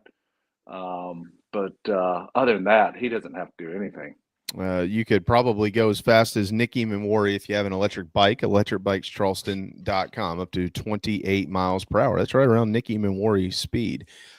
Mike asked the question earlier about underclassmen. Of course, they're not working out, but many of them are out there, including Lenora Sellers. How valuable is this time for some of your future guys that are going to be in this thing maybe in the next year or two, just for some of these scouts who are hanging around looking at their teammates to get a peek and maybe have a quick chat with some of these cats? How much does it happen? I don't know how valuable it is. I think, maybe somebody like Lenoris, maybe some of these NFL guys are, hey, casual conversation or whatever, but they're all there focusing on the guys who are working out. It's not so much the underclassmen guys get any attention. Not saying like somebody like Lenoris will not, but it's not typical. Well, is Lenoris throwing to the wideouts today or no? I don't know if that's allowed or not. Who knows? I have no idea. I don't know. I don't know what the rules are on that. I think he'd be allowed to. I would think so, but who knows, right? And if you're the receivers, it's been a long time. It's been a long time since I did this. I mean, if you're the receivers, you want the guy throwing you the ball that you're most familiar with. Right. I think. Yeah. You don't want to bring in a backup to that. Wait a second here. I think Phil's going to throw the balls. So from our friends up here in my neck of the woods at Dark Corner University, apparently Mr. Klubnik was out there throwing to his potential pass catchers for their pro day. So I don't know if that's just what they're doing, but well, Phil, I will say this. I mean, they do want all these wide receivers that are out there running routes and catching balls. So either Lenoris is doing it, or Air Nolan, or Dante Reno. Somebody's out there throwing them the ball. So yeah, I mean, I'm sure those guys are out there throwing to them. Well, but I mean, and you got to figure that only increases Sellers, visibility at least. Oh, 100%. I mean, not that he's, not that we're hiding him down here or anything, but well, that's if he was playing at Southern Cal, they'd be hiding him because they're not going to play a spring game. Remember, I love Shane's response to that yesterday. He's like, if we don't play a spring game, it's not like people don't know who our players are. I mean, they're pretty. That's cover for coaches just don't want to do it. Yeah. Beamer was like, "What? I don't want to bother with it." That's all that is. Well, I mean, Davis Bevel. I mean, I'm not saying Davis Bevel has a, maybe he does have a chance. I don't know, but he's definitely he's one that's definitely out there throwing. Obviously. He's got to throw. Yeah, obviously reason because he's participating. Yeah, so maybe he's the guy. I don't know what. Yeah, but that's a lot of balls to be throwing. So I'm sure they may rotate some other guys in there. Let me show you. Let me show you the guy who's going to start for us this year. Lenoris, come on over here. Let me introduce you to these. Well, Lenoris is probably never mind. Let me be quiet. Let me introduce you to these gentlemen. They're from the National Football League, and because we are not going to play a spring game, nobody's going to know who you are till we get to August 31st. I'm just kidding. Any more boots on the ground news from Dark Corner University, Phil? Thanks for chiming in. Oh, you never know what they're talking about up here. It's I don't know. It's an echo chamber of orange fog that I live in up here. Still, after all these years, just completely lacking in local coverage of any substance. That's what you're there for. Well, yeah, this is true. That's true.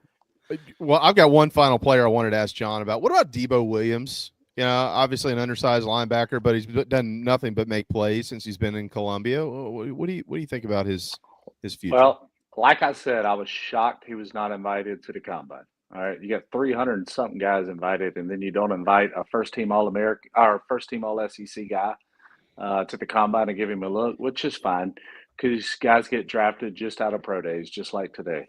So I think he's got his opportunity to show what he can do, show his athleticism, and we'll see where it goes. Like Mike said, I mean, some people got him being drafted late, and some people got him as a free agent. So we'll just kind of see how his day goes. Do you want me to read what my guy here on Draft Countdown says? He says 6th or 7th round for Debo. Yep. Oh, okay. Quote, the only player from South Carolina who wasn't invited to the combine or an all-star game that I think should be drafted. Williams is a team leader who is a heat-seeking missile on defense. He is. He has tremendous instincts and bursts into the hole. I believe he can carry running backs and tight ends in coverage. At worst, Williams will play on every special team. Yeah. That's what I thought. Like, love that. For a guy like Debo, I think he gets on a team as a special teams player, and then maybe after a couple years, maybe he works himself into role of the rotation at linebacker. Who does that remind you of, but on the offensive side? Pat DeMarco. Yeah, there you go. That was him to a T. Yep, Put me on special teams. I'll do anything you ask me to do. And then he becomes a team rep. You can stay in the league if you are a great special teams performer, Strick. I mean, oh yeah, it's not like college where you can have a long career on special teams.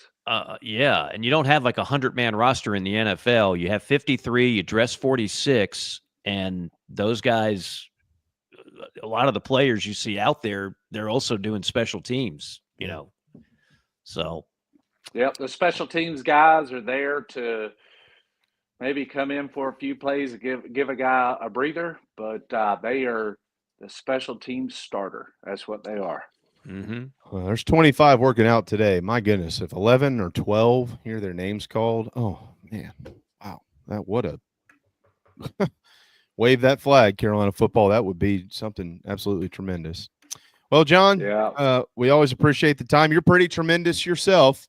And if you hear anything, make sure you break into JC and Phil Mad Dog show coming up here and give us some breaking news or something. Of course. With a shot of Weller in your hand. That's right. That's right. I'm ready for a little basketball. Yeah, I love man. this time of year. It's my favorite time of the year. Awesome. Who's in your Final Four? Who's in your Final Four? I got Auburn, Florida. I just Duke? did it earlier. I did it this morning. No, I have Duke. No Duke. Upset. No, Okay. I don't have Duke in there. Houston. And Tennessee. No, I got Okay. Tennessee. Yeah, I they're in can't the same remember how region. it's set up. Yeah. Well, go to the app and fill out a bracket so we have you on record. I did. I already did it. Thank you. Very kind, John. Is Duke and Alabama in the same bracket? Yes, they would meet in the Elite Eight if they. All right, I got all Both SEC advanced. plus Houston. That's what it is. Then I got Houston versus Auburn. Auburn winning. Oh. Okay. Yeah, I've got Auburn in the final as well. The Houston Houston's so good this year. If you've had a chance, I've watched them They quite are. a bit. They are so damn good. This is what I love And- about Strick. People just think Strick is going to come on and talk like O-line play. He's breaking down every position on the combine. Then he's telling you why Houston basketball is really good. We call that versatility, Strick. Well, and you we know, admire I it. mean, if you know me, I'm a huge basketball fan. I grew Yes. up playing basketball. I started playing basketball at the age of 5, played all the way through high school. It was my favorite sport. Why And, did you not play with us when we had Barnes was out there, Brewer? I did. What do you mean? We played at Hammond. Yeah, we played at Hammond. Yeah, I played with you. Well, Mike, I dunked on you. Do you not remember that? Mike definitely did not dunk on me. No, Mike likes to sit around the 3-point line and shoot balls. I'm a shooter. He's that guy. Hey, shoot or shoot. I wanted no part of taking it in the lane with Strickland, Barnes, Brewer, and all these. Brewer's out there just like a bowling ball. Oh, He's just my driving goodness. the lane trying to run over people. Yeah, I would imagine that's an easy business decision right there. That's yes. Yeah. You're gonna wind up black and blue if you take it in the lane on Ryan Brewer. Mike was channeling his inner Jamel Bradley, the West Virginia long. Oh, hell yeah. Hell yeah. By the way, I got Trey Mississippi Dyson used to do a State. boxing one on me. He's like, I'm not letting you get shots off, Morgan. I'm doing a box. I'm like, Trey, this is fun. This is pickup ball. No. We're not having it. It's like that's lame, man. I just remembered I got Mississippi State upsetting Duke in the round of 32. Whoa! Wow, that's funny. Is that because you don't believe in Duke, or is that Cooper Flag injury related? It's a little bit of both. Yeah.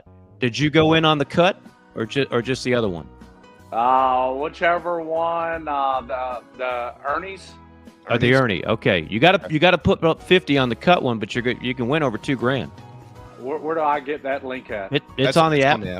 Is it? Okay. Oh yeah. All right. I expect to see you there. All right, I'm in.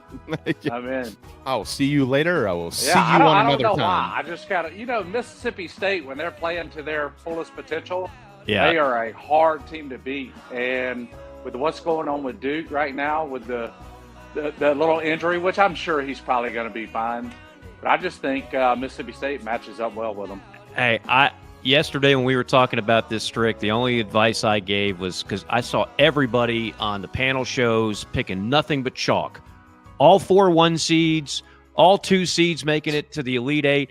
And I'm like, do you realize there's upsets every year in this thing? Every year. Don't think this is going to be the year where there's no upsets. So you got the right philosophy. The key is to pick the right upsets. There's going to be upsets. And did you know that the 9 seed beats the 8 seed like 65% of the time? Yeah, and the 12 beats the 5 almost every year. Yeah, at least you one. always have at least one every year. Yeah. We need to get that game going at Hammond again, Strick. You need to. Man, I'm not trying to blow an Achilles. Come on now. I'm done with that. Let's get the gang. Barnes is like now he's like 180. Like I know. He doesn't even look the same.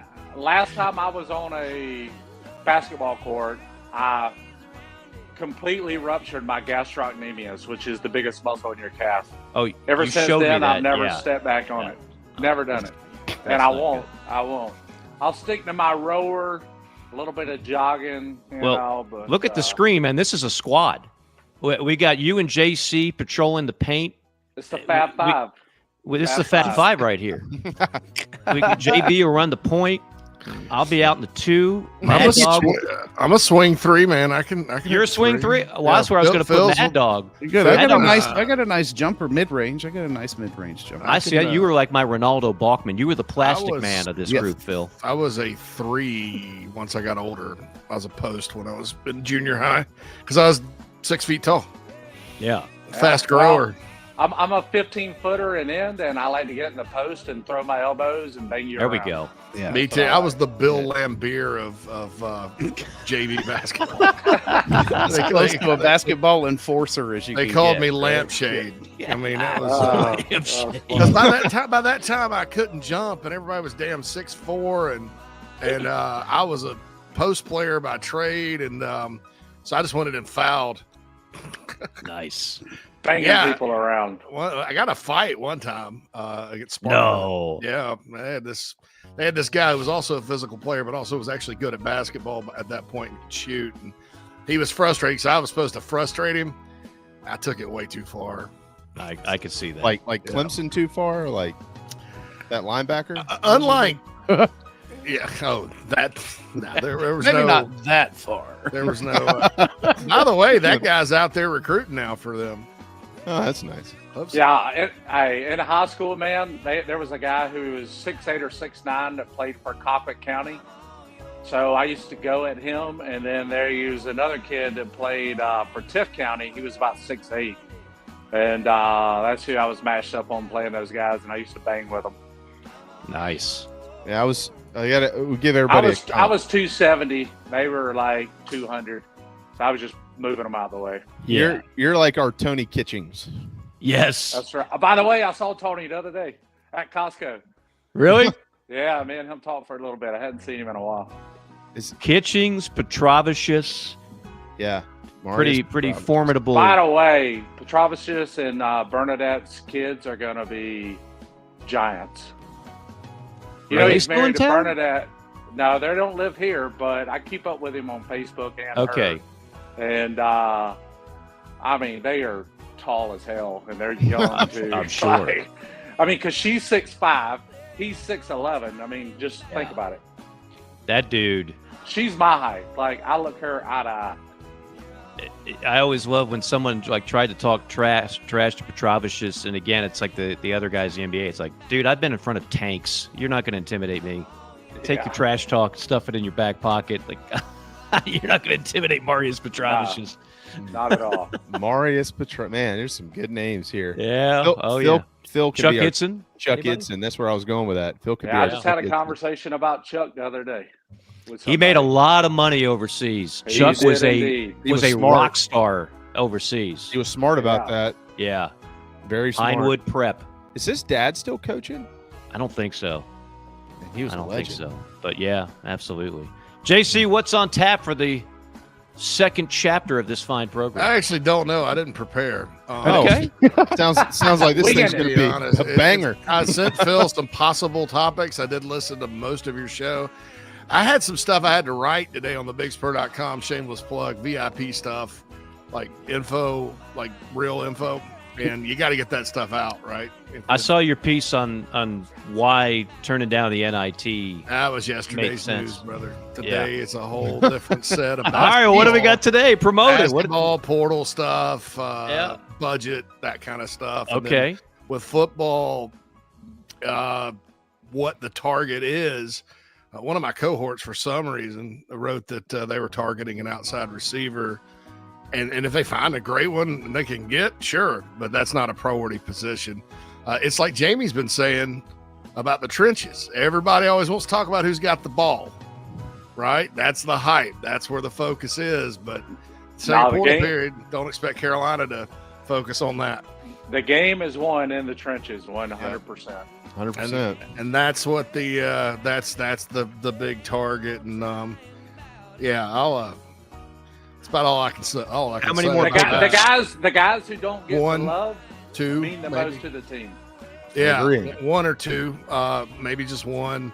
I think they need to go get a kicker, but we'll see what they do in spring with that. But they don't have much room first and foremost. I'm sure some guys will leave, but because it happens everywhere. But they won't. The defensive tackle is the spot, and I got to say I'm fired up about that. And I'll if you guys. Any of you want to know more, I'll be glad to text you. Yeah, text me. So that's what the deal is there. And so I had to get that out because there's this fans. You got to not educate, but you got to tell them because they're going to be disappointed if they don't go get a receiver. Mm-hmm. You know, if you sit there and say that that's the target when it's not. So I was at. By the way, I got to text Chuck Hitson's dad still coaching. He is all-time winningest coach in South Carolina history. Well, I He's knew still that. doing it. I Wow. didn't know if Pat was still coaching. Okay. Good All for right. him. Yeah, he's a hell of a coach. Hell of a Chuck coach. was an exciting player, man. He really was. If he- he was just a little better shooter, Yeah. he could have played NBA. He could take 2 steps from the 3-point line and be at the basket. I mean, it was Great athlete. incredible. And one of the was. best defensive players. He routinely was at the top of the SEC in steals. Yeah. Well, his People arms forget are about that. 7 feet long. Yeah, I mean, yeah. it's like I think Gumby. one year he had 3 steals a game. And that's more than Devin Downey ever had. Like he was. That's anticipation. That's a lot of instincts. Really special player. Yeah. But anyway, Chuck, Much- I much thought like- he was. That whole group of guys I thought they were going to be better. Like get Eddie Fogler back to the tournament, but it just it wasn't meant to be. They had some bad luck in the conference, and then Dave Odom took them to the NIT finals first year. Dave loved the NIT. Dave was the NIT czar. You know his son's going to get the Virginia job. That's Remember the when talk. Dave Yeah. was the interim coach at Virginia for Terry Holland and won all Yeah. those games? That's how he got Wake Forest. And at Carolina, they were talking about Virginia hiring Odom when they hired like Dave Lato or some scrub. Oh, I like remember that well. And so it's kind of fitting That was leverage for Hyman to give him another extension and the war chest of credibility. Man, I had a war chest of credibility graphic all ready to go for the dang. If they had taken it, if this team had taken it at NIT berth, I actually had AI design a war chest. War chest with the word credibility. I think one of the most clever things that someone ever did on your website when it was obvious the Darren Horn thing was not just going bad, it was like atrocious. A guy came up with a picture of like the Titanic. He called it the Horn-tanic. And it was like every week, like another player would leave, something bad would happen, and he had like the ship would be tilted a little more in the water, and there'd be people jumping off the Horn-tanic.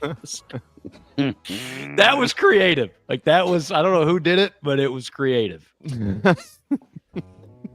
Between war chest of credibility and the Horn-tanic, you wonder why fans are just a little bit frustrated with some of the history, but hopefully Lamont will get it turned around. I think it all went out the window when they eliminated the Garnet Army. I think the Garnet Army needs to come back. Worst coach hire ever in the history. Bring back the Garnet Army and bring back the Carolina girls at the end of the third quarter, and you got something brewing in Columbia. Those two things will live in infamy. Y'all remember the pregame video? It's like with one goal, and Darren Horn comes up on the jumbotron. It's like win, and I think they continue to like they won the first year because Dave Odom actually left him Devin Downey and Sam Frederick and Mike Holmes and a lot of good players. And then, like, after that video got stale as day-old Wonder Bread, and it was just god-awful. I mean, day-old Wonder Bread? I mean, probably week-old Wonder Bread. Actually, Wonder Bread could probably survive a nuclear war. So maybe decades-old Wonder Bread. Maybe that's why people aren't healthy. You know? Maybe.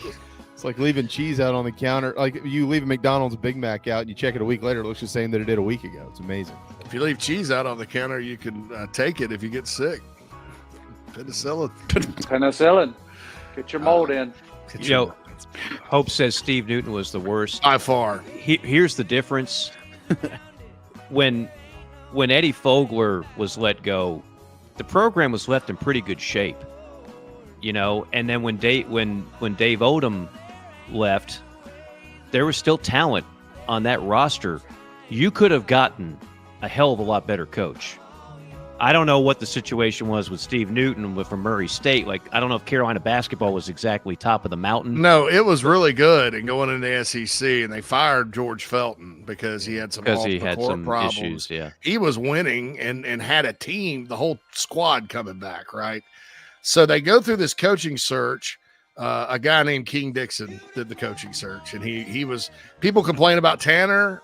No, never. This guy had a months long coaching search that ended up with Sparky Woods because Sparky took less money, and then he met with Larry Brown about the job. Because back then, keep in mind, Mike, they were like 20 years off from being a powerhouse. You know, South Carolina basketball job was considered good. And told Larry Brown basically where to stick it. You know, well, you're not going to come in here and be some basketball coach and tell us what to do. So Larry Brown just got up and left the meeting. Rick Barnes was at Providence and wanted the job badly. And it went through. I mean, they were like published reports about Larry Brown saying thanks, but no thanks. So it was this winding, meandering coaching search that landed on Steve Newton. I'll leave you with this. Ask yourself, what if Bobby Cremins decided to keep the job and be the head coach of South Carolina? I think it would have changed the entire trajectory of Gamecock basketball. I think it would have done very well. That's all I'll say. No, I can't disagree. I don't disagree. I was sad when that happened when I was a kid. You know, that's when you got the newspaper. Pick up the newspaper and there's a cartoon of Bobby Crimmins, South Carolina state line. If you ever, John Feinstein just passed away. He was a brilliant writer. I used to have him on my show from time to time. He wrote the book, The March to Madness, and there's a whole chapter on what happened with Crimmins taking the job and then various reasons why he changed his mind and said no. And again, I think that completely changed the trajectory of the program. Not that Eddie Fogler was a bad hire. Eddie Fogler was the reigning national coach of the year, took Vandy to a Sweet 16. I'm just telling you, Bobby Cremins would have done great things in Columbia. I think he would have been better suited as a top-notch recruiter, a guy that played the game. Yes. Because what hurt Fogler was transitioning.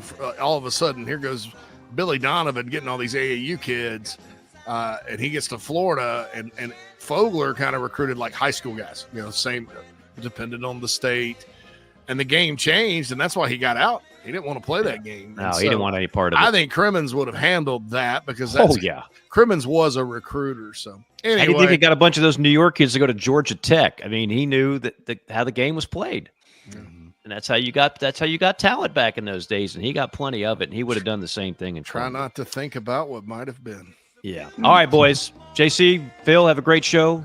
JB, Strick, enjoyed it. Thank you. All right, guys. All right, JC, text me that D-tackle thing during the clown song. All right. Oh, sure, buddy. I will. See ya. All right, everybody. See you on the other side.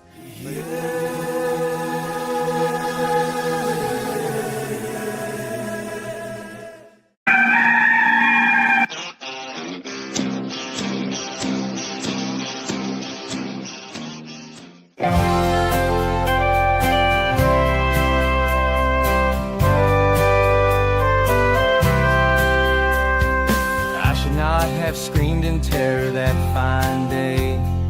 Saw that purple wig and did not know what to say. It left me sort of startled and confused. Red lips and white makeup and those big old red shoes. But my daddy tore a knot in me for being so damn rude. He said, son, don't you know that clowns are people too? Clowns are people too. Big red shoes. Clowns are people too. Don't be rude. If you weren't a bit lucky, then this could easily be you. I met your mom when she was up on that old trapeze. What can I say but hey, I had a thing for circus freaks.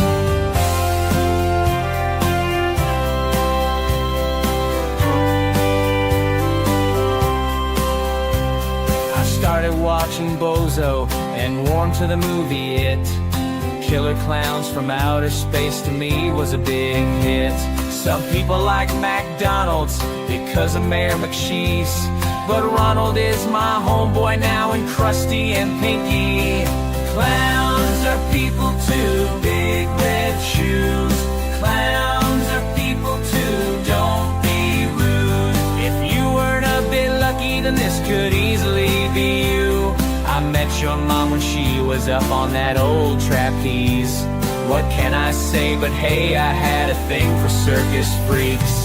Clowns are people too.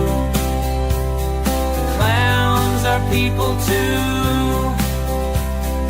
Now I own some tiny horns and got me those red shoes. I don't know much but know one thing that's true. If you don't know anything, just know that clowns are people too.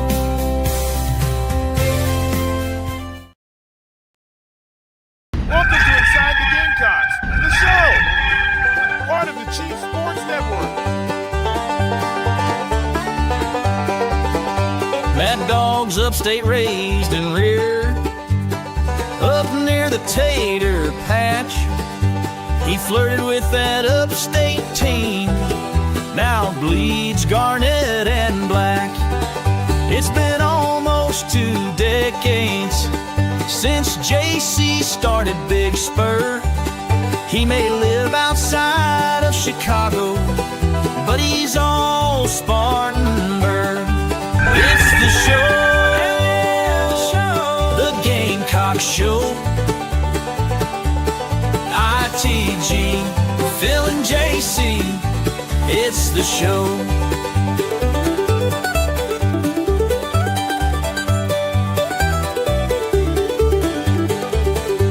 It's fun and entertainment, but also information, things you cannot get on radio. It's the show. Gather around all you Gamecocks, it's the show. The show, the show. Let's go. JC and Mad Dog Mully on on the Gamecock Show.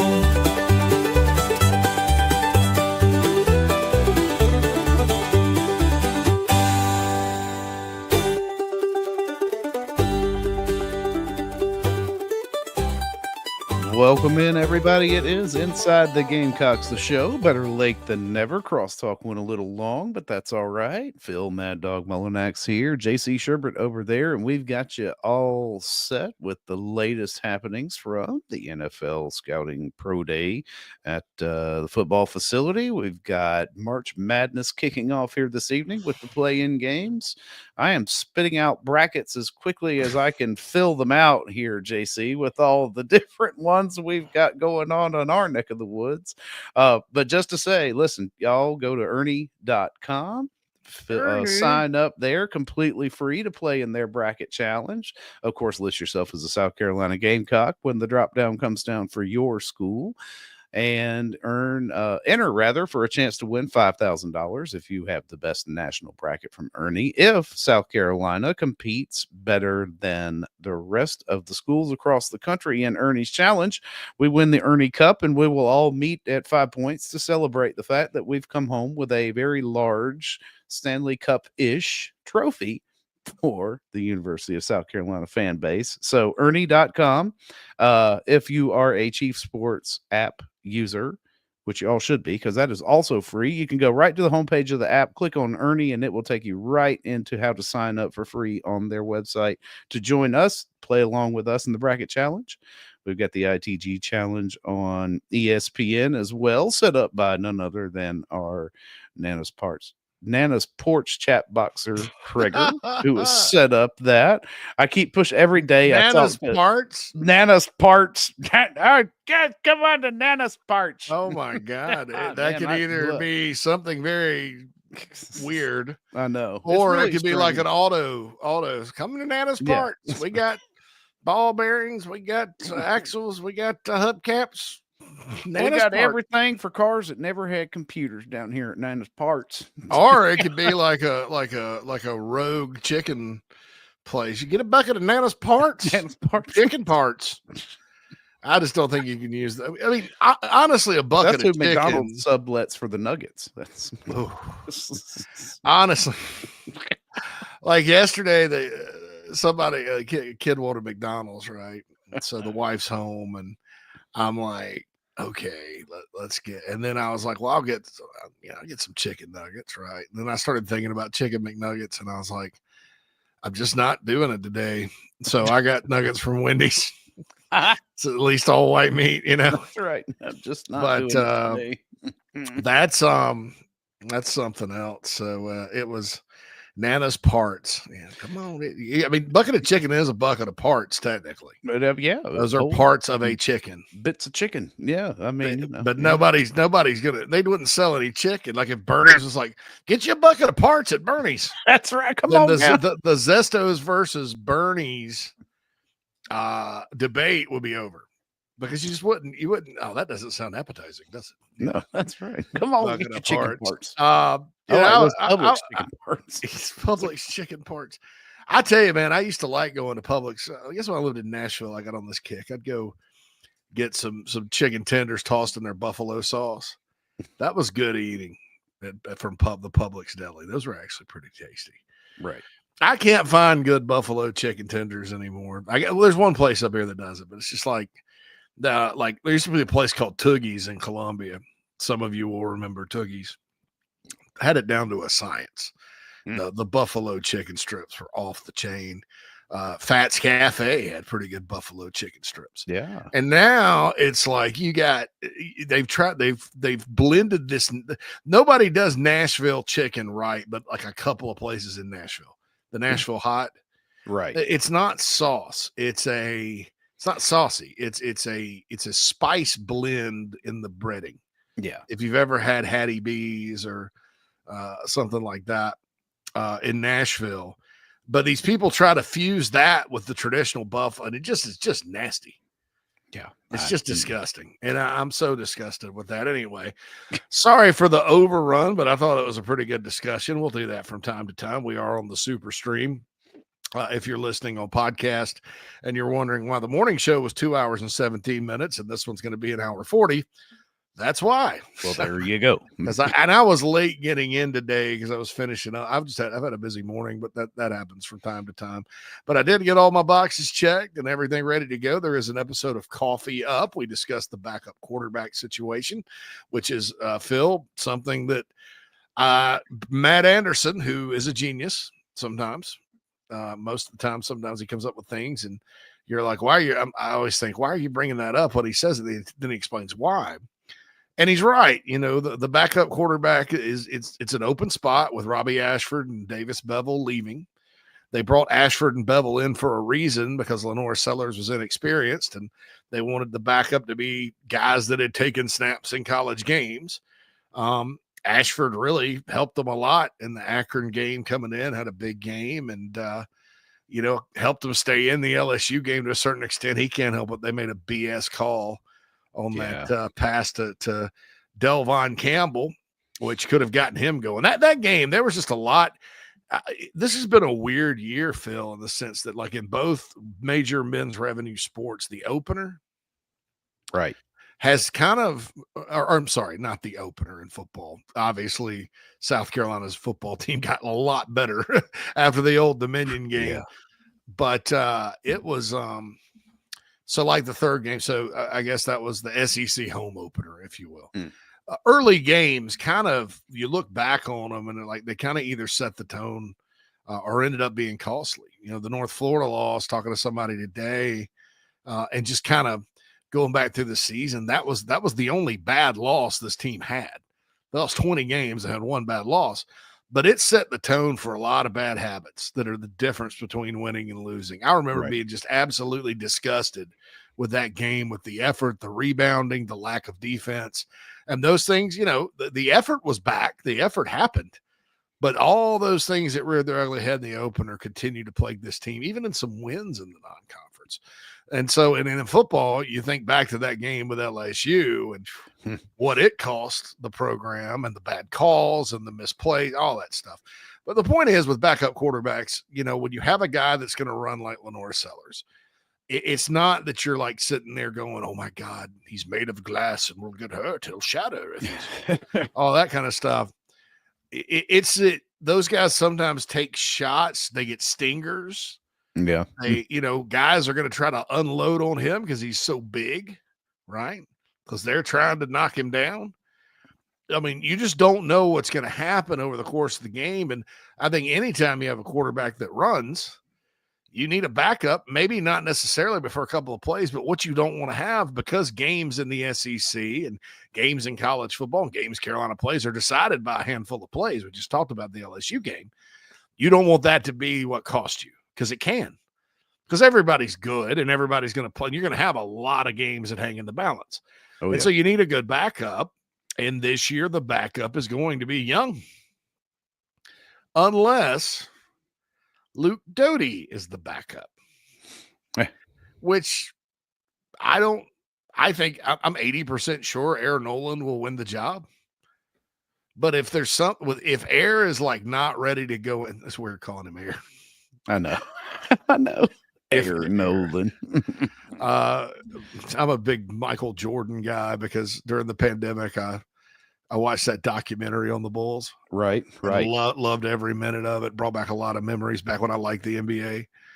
And so he, so Air sounds weird. But anyway, Air, if Air's not ready to go in and play in a game and they're like, man, if Lenore has to go out, we're screwed. We're going to have to run it up the middle or whatever.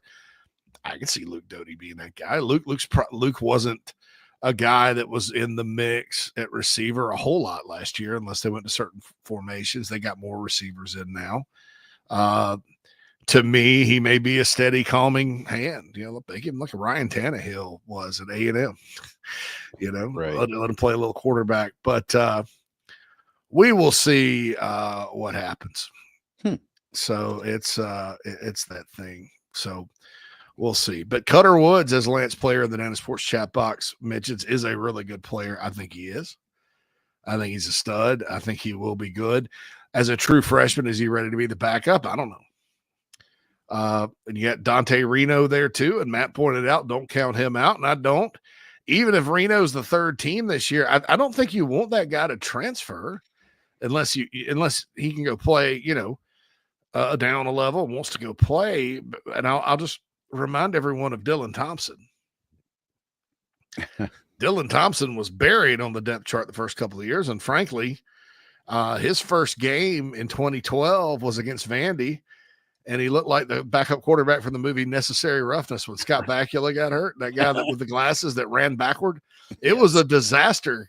Connor had to come back in. Carolina almost lost to a Vandy team that, did win 9 games. And that was a really good South Carolina football team. Lattimore had a big touchdown run late. I was at that game in Nashville. But Dylan came in, did not look good. And then by the time the Clemson game rolled around, look at what he did. So I don't know that we need to be running Dante Reno off, even if he's not the backup, because guys like that, sometimes they help you. Sometimes they get to their 5th year and you've got some hot shot recruits behind them that can't beat them out because they know the system. They they get there, they develop. Yeah. I think that's why you sign guys like Dante Reno is for that reason. So, we'll see what happens with the backup quarterback situation. It's just not, there's so much to replace, Phil. It's just not something that we've talked about. I know it's kind of under the radar right now because, of course, half of your defense is about to be in the NFL. Yeah, well, so all eyes on them, right? And unlike, unlike special teams, which I'm just not going to discuss for a while. So that's I'm just refusing to acknowledge that. I said today on the Big Spur that I said, hey, I'm not talking about this. I'm not talking. I was like, I usually I start fretting about it 10 days before the season, and I'm going to go to my happy place and do it. I hope they sign a kicker out of the portal. I would feel good about that. I don't know if they will.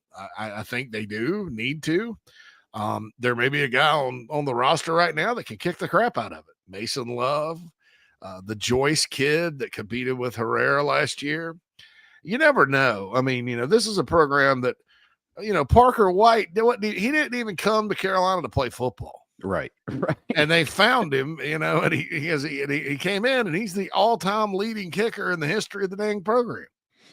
Now, he had to go 10 for 20 his first year. One thing about Will Muschamp, unshakable faith in Parker White. Oh, but please. Dude, I mean, yeah. He didn't give a flip. Remember the 58-yarder they tried at Georgia? Right. Yeah, trotted him out. Yeah, we're going to go, Parker. Yeah, come on. You got this.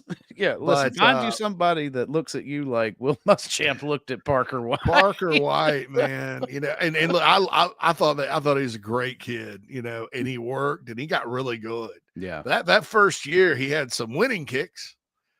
And also some non-winning kicks. Not so winning kicks. So these things take time. So maybe they have somebody there. I don't know. I think based on what I know now, I'd probably go get a kicker. But I'm going to fret about that later. But I'm going to fret about everything else right away. Right. Including backup quarterback. But yeah, don't count any of these guys out. I mean, it's going to be a competition. They're going to compete, and we'll see what happens. And you got some real winners in that room too. So that's, that's what you want to see, right? Like that's one thing that you can't recreate anywhere is that just clutch time to go out and get us a win. Cutter Woods is a very good quarterback prospect. I don't know if he'll be the backup this year. I doubt it, but he's a very the Cutter Woods, and we're going to talk about it here as soon as we get back. Let's take a quick break, though, while JC gets his mic and everything readjusted, and we will see y'all on the other side. Remarkable, 5-star, sensational. These are just some of the terms used to describe nationally renowned chef William Turner out of Scottsdale, Arizona. Originally from Georgetown, South Carolina, and a diehard Gamecocks fan, Chef Will made his way out west and has served parties from every state and many countries from across the globe. If you're in Arizona or have plans elsewhere, visit chefwilliamturner.com to inquire about private events and more. From MLB to NFL, the chef has served everyone. He's won all the awards, done all the press. There's a reason for that. Food from every culture, all of it first class. chefwilliamturner.com and Chef Will Turner on socials. You won't believe what you see. You really won't believe how it tastes.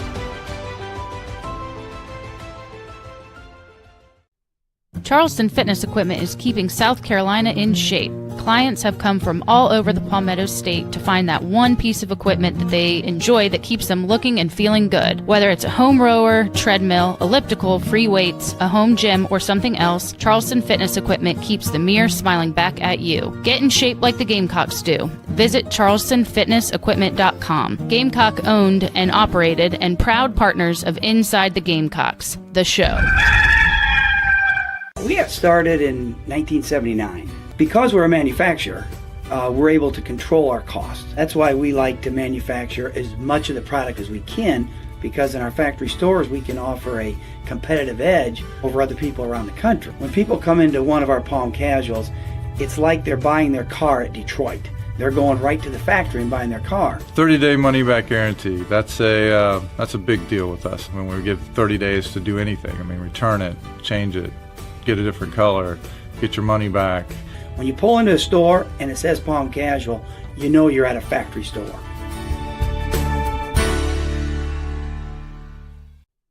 Charleston Fitness Equipment is keeping South Carolina in shape. Clients have come from all over the Palmetto State to find that one piece of equipment that they enjoy that keeps them looking and feeling good. Whether it's a home rower, treadmill, elliptical, free weights, a home gym, or something else, Charleston Fitness Equipment keeps the mirror smiling back at you. Get in shape like the Gamecocks do. Visit charlestonfitnessequipment.com. Gamecock owned and operated and proud partners of Inside the Gamecocks, the show. Nana's Porch presents a Southern staple delivered right to your doorstep. Nana's Porch locally crafted pimento cheese has been a hit for years at weddings, tailgates, and other events. Now you can order online and have it sent to your home. Visit nanasporch.com. That's nanasporch.com and click the pimento cheese tab to choose between their original pimento cheese and their jalapeno smoked pimento cheese set. nanasporch.com. Man, that's good.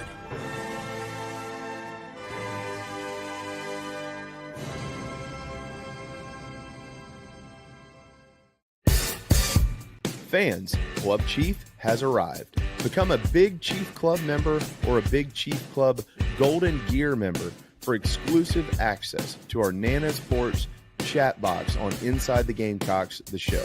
Plus, you'll get access to our VIP tailgates, prize drawings, merch, and much more.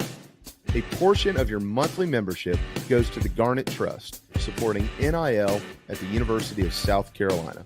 Pull up your Chief Sports app and join on the home page.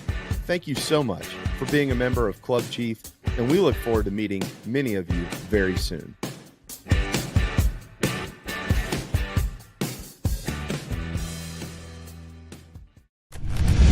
Ladies and gentlemen, here it is.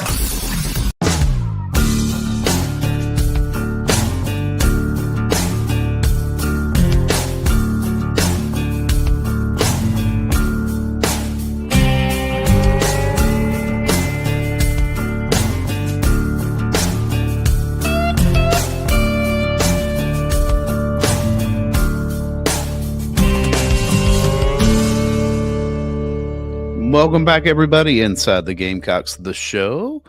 Continuing on here, hour one, we were talking about some football, backup positions, and things like that. Quarterback, one of the things kind of coming into focus for us today with JC's episode of Coffee. Don't miss out right there live on our YouTube stream now. You can check it out in the Chief Sports app. And of course, the podcast version is already, I believe, out, if I remember right. I think I saw that message earlier today.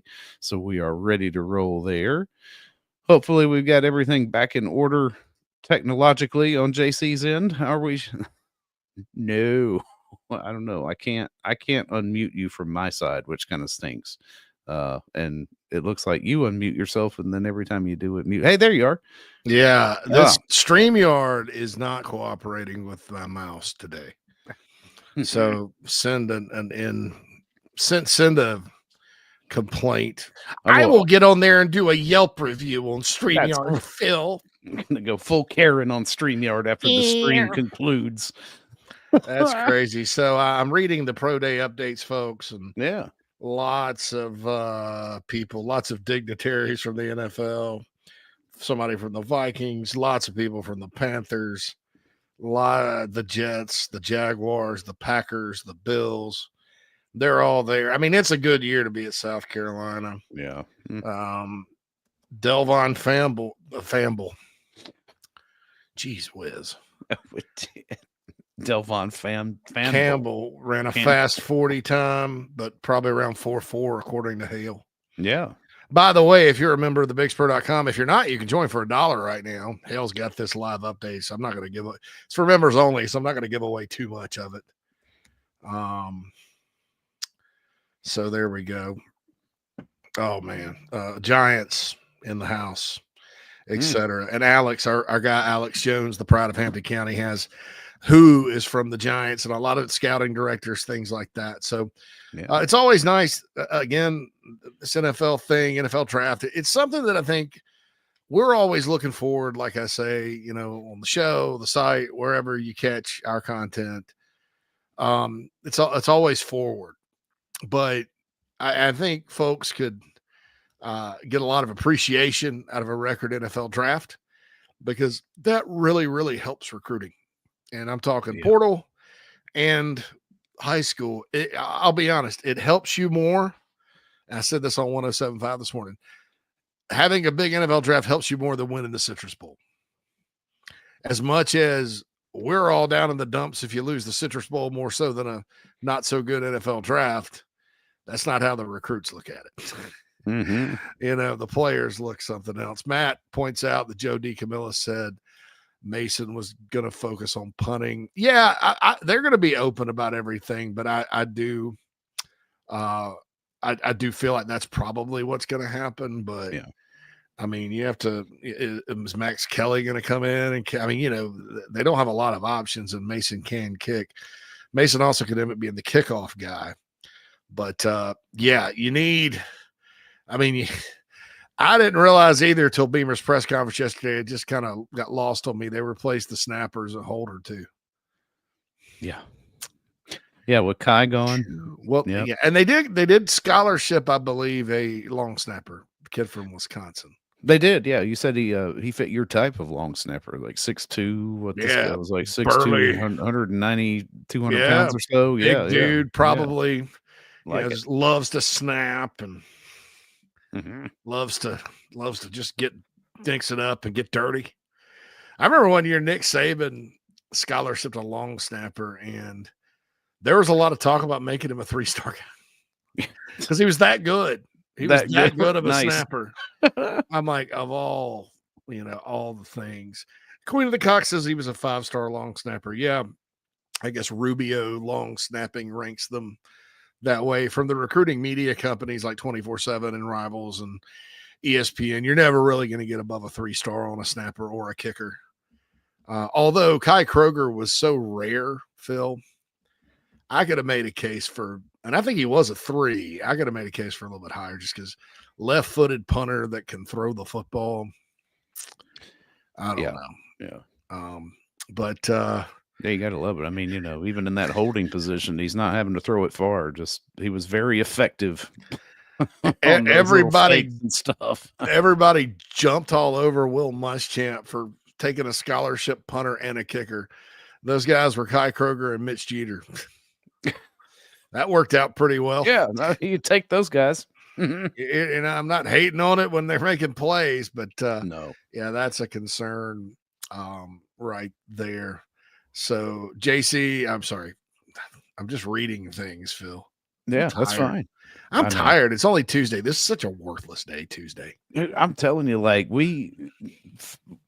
none of us in my house, and this is very rare because my 8-year-old gets up at 5:30, 6 a.m. like clockwork, all overslept. So it just the Tuesday vibe was right from the get-go around here.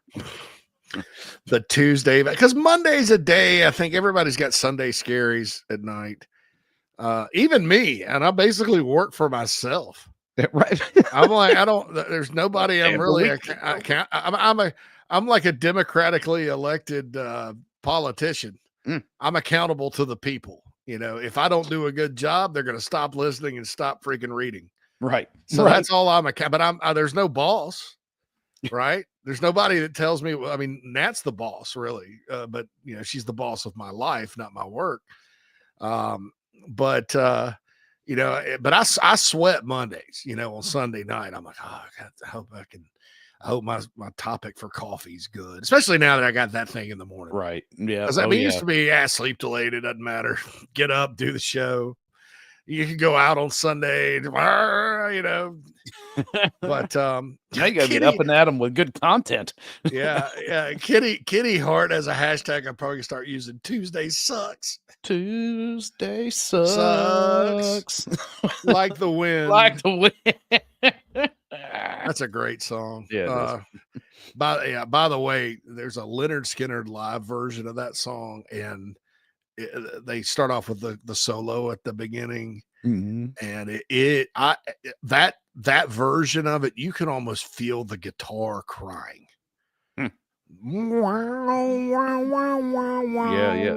I love it. I mean, it's it's a piece of musical, 10 seconds or whatever, man. But boy, I love that. I love that. I love your song. Nevertheless, Tuesday does suck. So, but so you get through Monday and you find out everything's okay. Then you get up Tuesday and you're like, it's not Wednesday. I mean, the best thing about Tuesdays is John Strickland's on the morning show. Right. And I forgot about that this morning.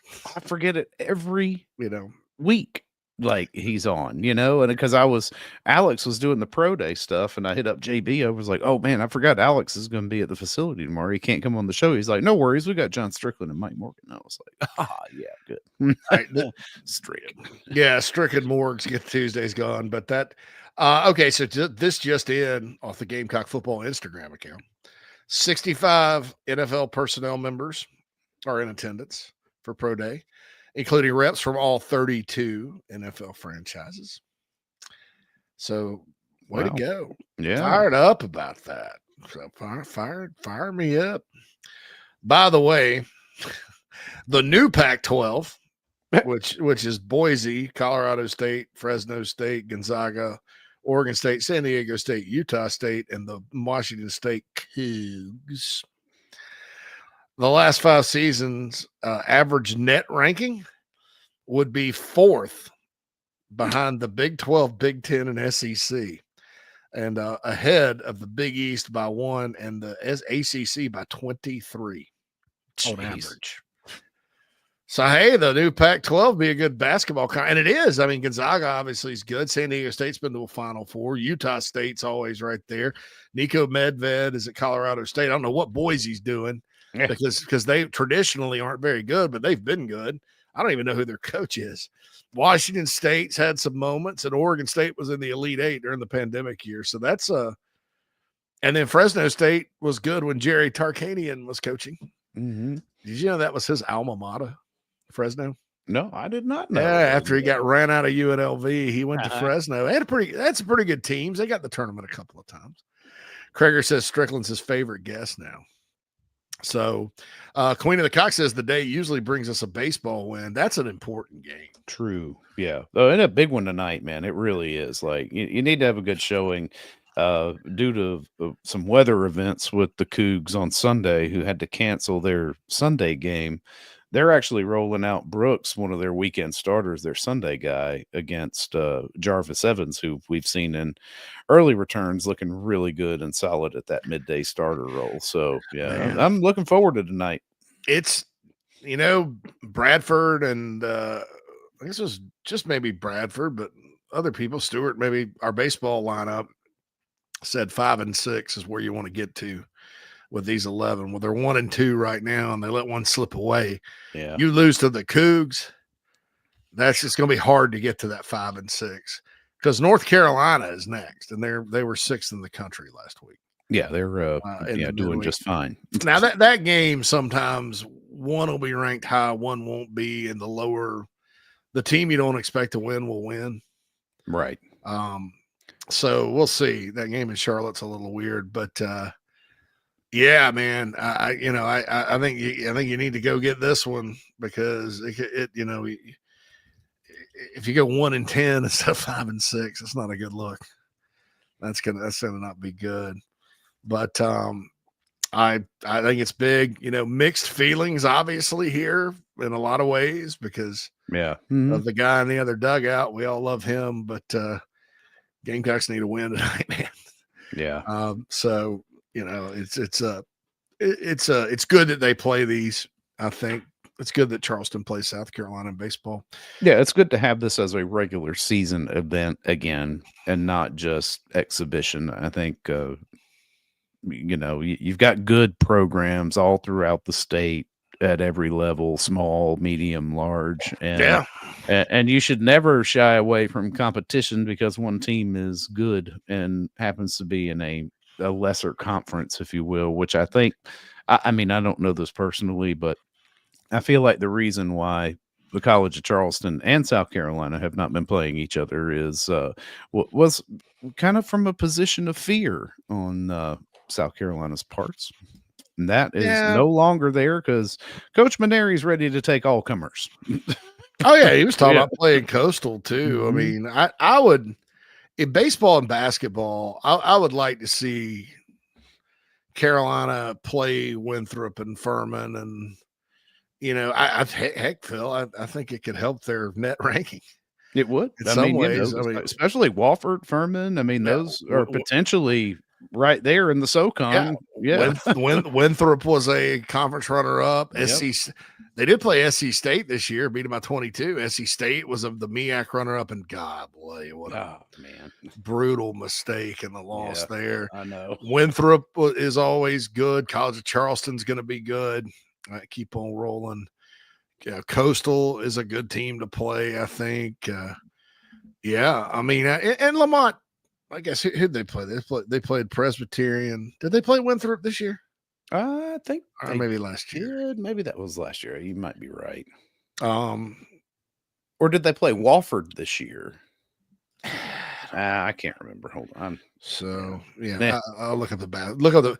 Either way, we've turned the page on. Like Joe. It's Joe Rogan. Jamie, pull up the Gamecock basketball schedule. That's right. Yeah. But I like to see that. And look, Ray Tanner always and Holbrook both, they always scheduled those guys. I remember one year Carolina was really good in baseball. They played Upstate. That was the other one. Yeah. Upstate. Yeah. So no Wofford, no Winthrop this year. I know they scrimmaged Wofford last year. Mm-hmm. And I think they did play Winthrop last year. And I know they played Charleston Southern last year too. Nothing wrong with playing it, but I remember baseball one year, Phil, Carolina, it was one of Tanner's teams. They played Francis Marion in Florence and lost. And I think that team ended up going to the College World Series. Why not? So Hope says they played Winthrop this year. Baseball. Yeah. I thought. In baseball. Basketball. Yeah. But I was talking basketball, Hope. By the way, I learned something new every day. I did not know that Hope was the daughter of Doug Nye. Yeah. I learned that on the morning show. I had the pleasure of interacting with your father a couple of times when I was in Columbia on the radio. And when I was on the radio, he wrote some nice things about myself and Corey Miller. Always respected him. Life happens. I moved out of Columbia on to Nashville.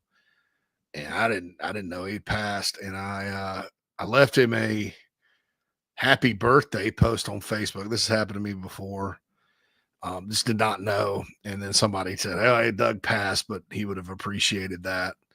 And always thought the world of that guy.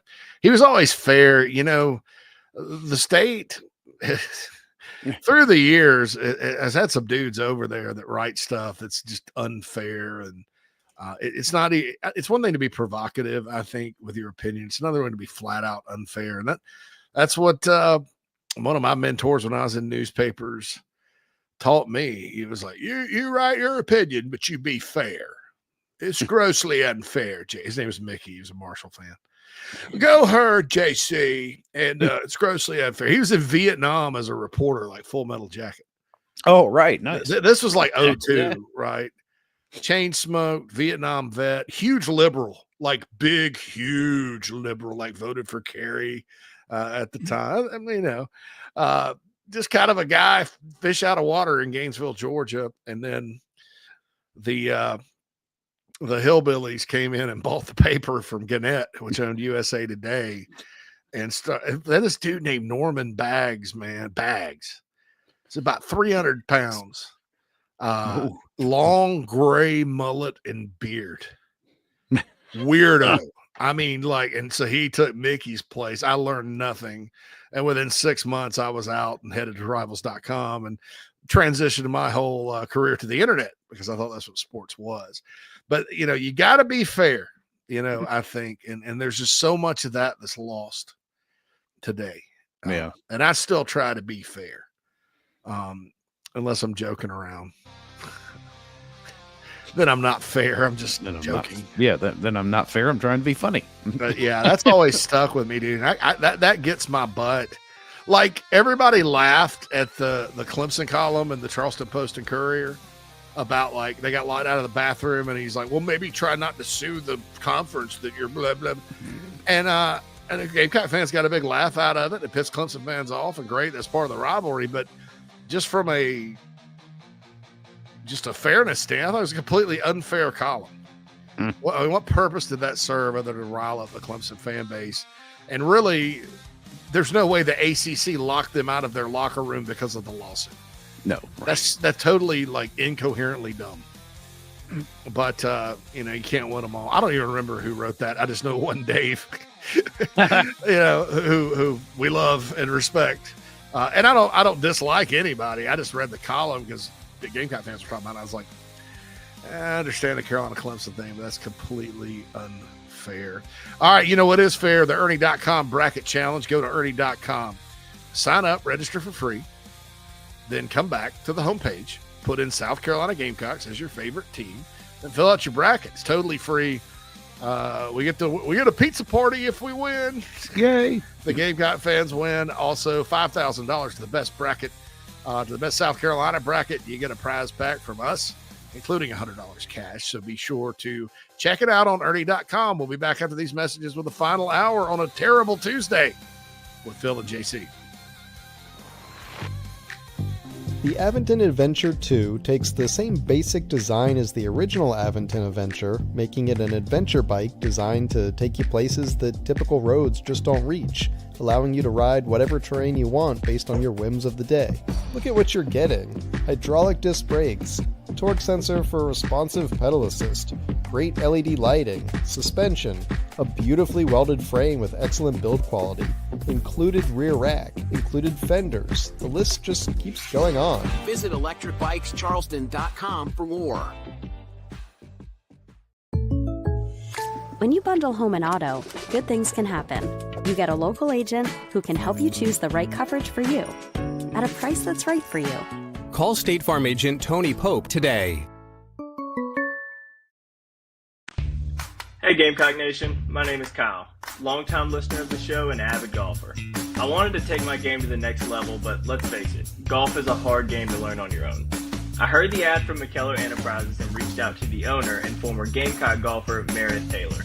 In just 2 months of working with Meredith, I shot my lowest round ever, and I've never felt more confident in my golf game.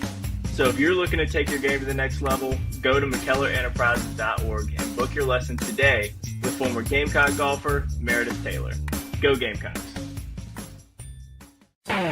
Think about that old ride of yours. The carpools, the road trips, the heavy hauls, date nights, and the dings and the dents and sticky spills and cracker crumbs. and that smell that really never goes away. Do you really want to start the new year in the same old ride? Or is it time for a fresh start?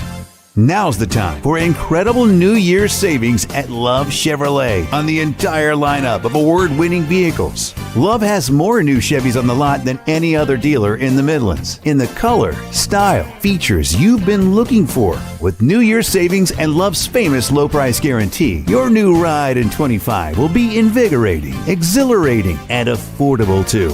South Carolina's #1 volume Chevy dealer, I-26 at Harbison, and online at lovechevy.com. Together, let's drive. That's the power of love. Love Chevy. When you bundle home and auto, good things can happen. You get a local agent who can help you choose the right coverage for you at a price that's right for you. Call State Farm agent Tony Pope today.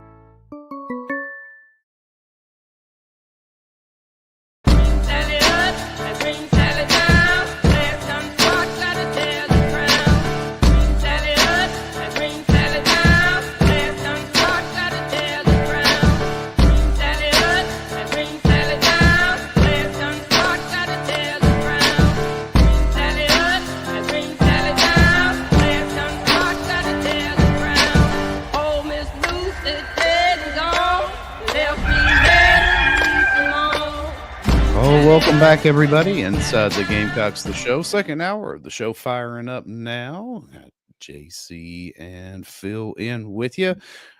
Brackets, JC. How many brackets are you filling out this year? I haven't counted them up yet. Yeah, I'm right.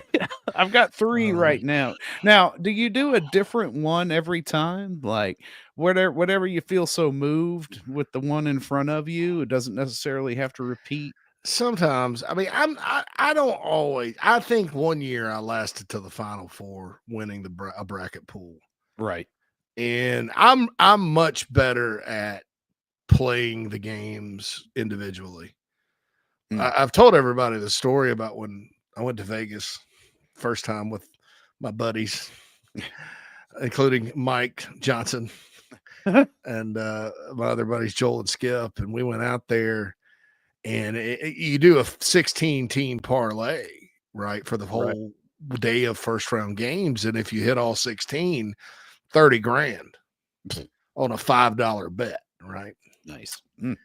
And if you get 15, you still get 800, which in 2011 or 12, was it 11 or 12? It was 11. No, it's 12. In 2012, $850 is a lot of money. Yeah, man. It still is, if I'm being honest. Especially when you're out there kind of on a budget with your buddies, you're like, and I was like, we're going to the Rain Man suite if I win this. One of these hits. Dude, I picked 14 out of 16. Oh. And the losses were Missouri as a 2 seed lost to freaking Jackson State. Wow.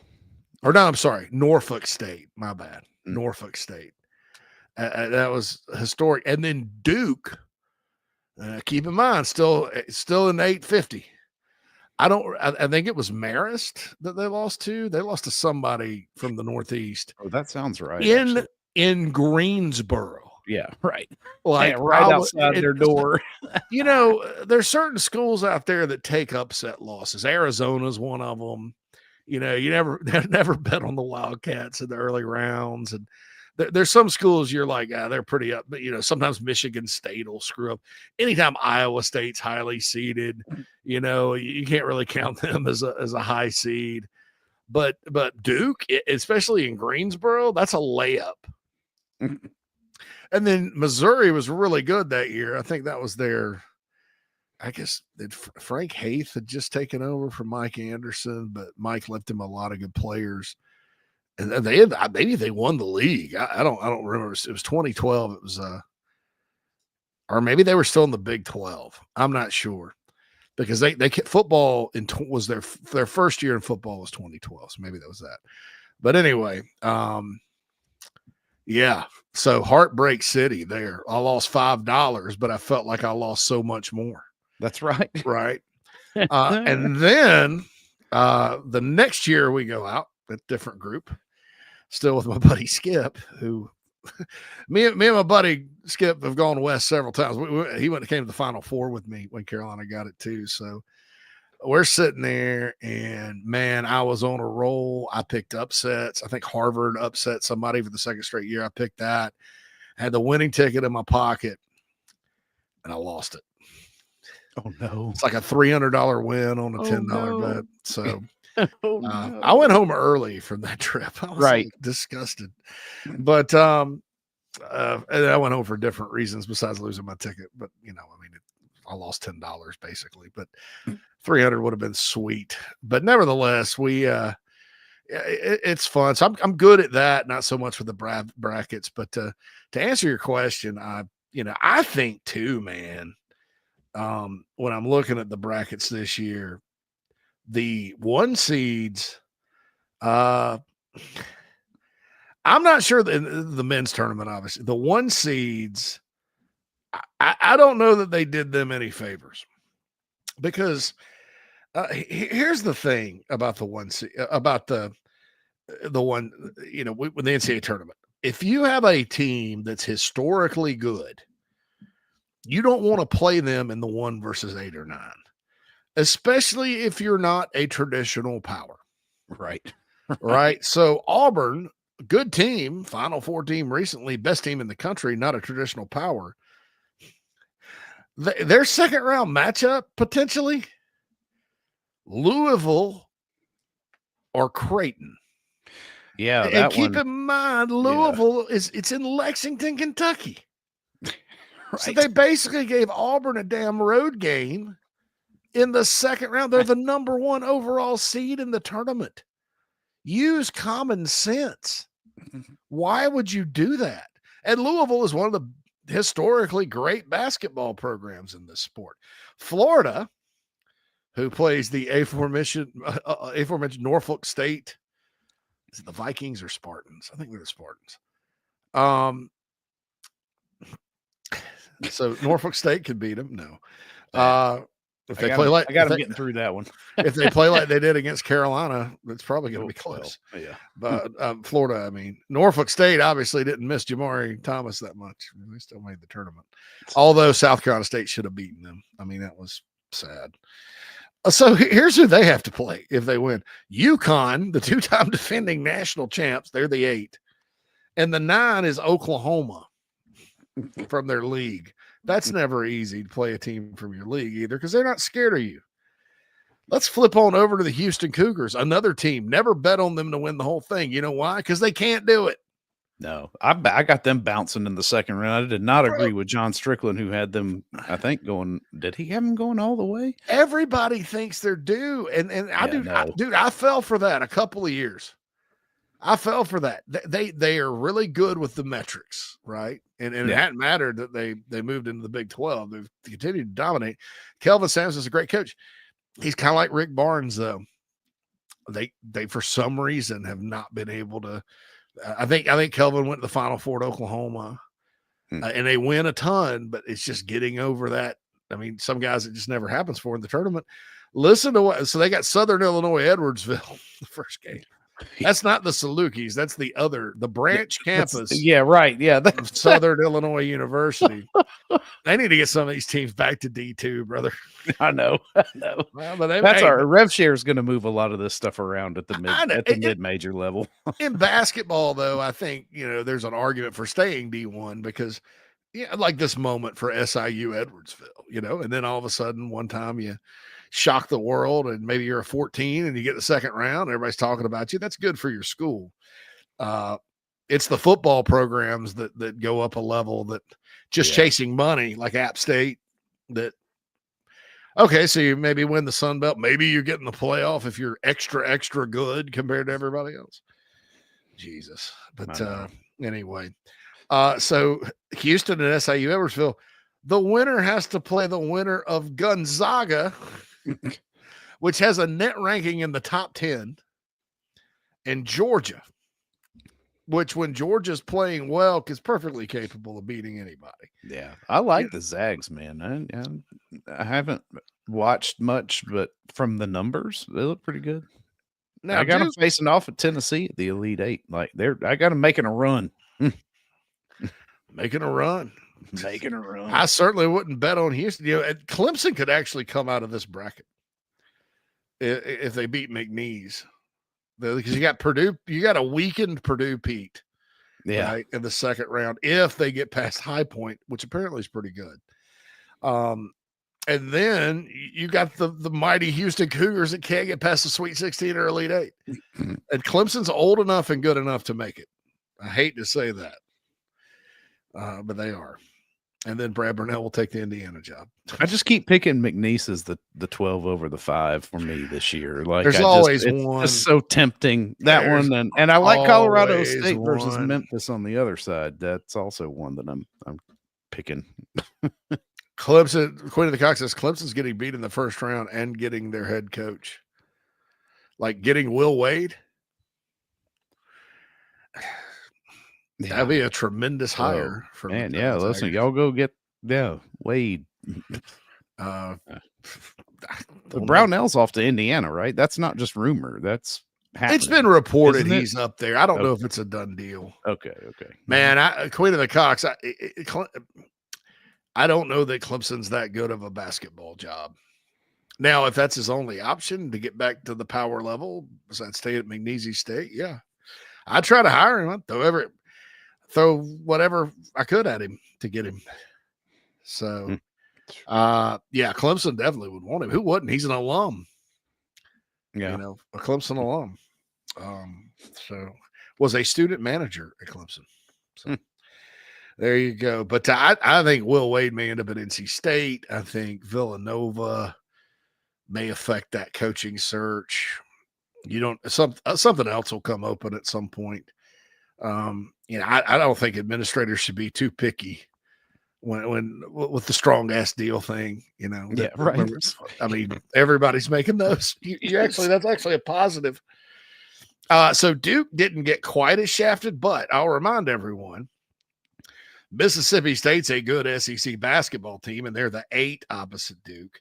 And then Baylor, who won the national championship not too long ago, coached by Scott Drew, is the other. So the committee, in all their genius, didn't protect the number 1 seeds at all. They put a lot of landmines there.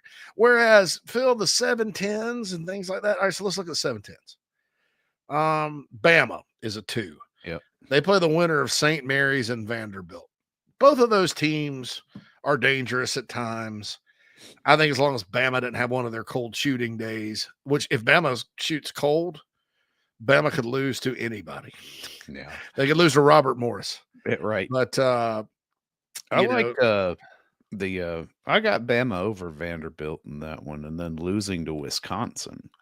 The 3, that was a bad draw for Bama too. Like Wisconsin, pretty good team. And then the other side of that, the other side of that is Michigan State gets the winner of Marquette, New Mexico, and I'm not all in on the Lobos, but I'm all in on the Lobos to win at least one game, and then give Michigan State a run. But then after that, I think they got a pretty clear path to face off against whoever comes out of the top, which could be Auburn, could be Louisiana or Louisville. Who knows? I always have hope for New Mexico because and New Mexico State. Yeah, those 2 schools are good at basketball. They have a tradition. They used to have when NC State won the national title in '83.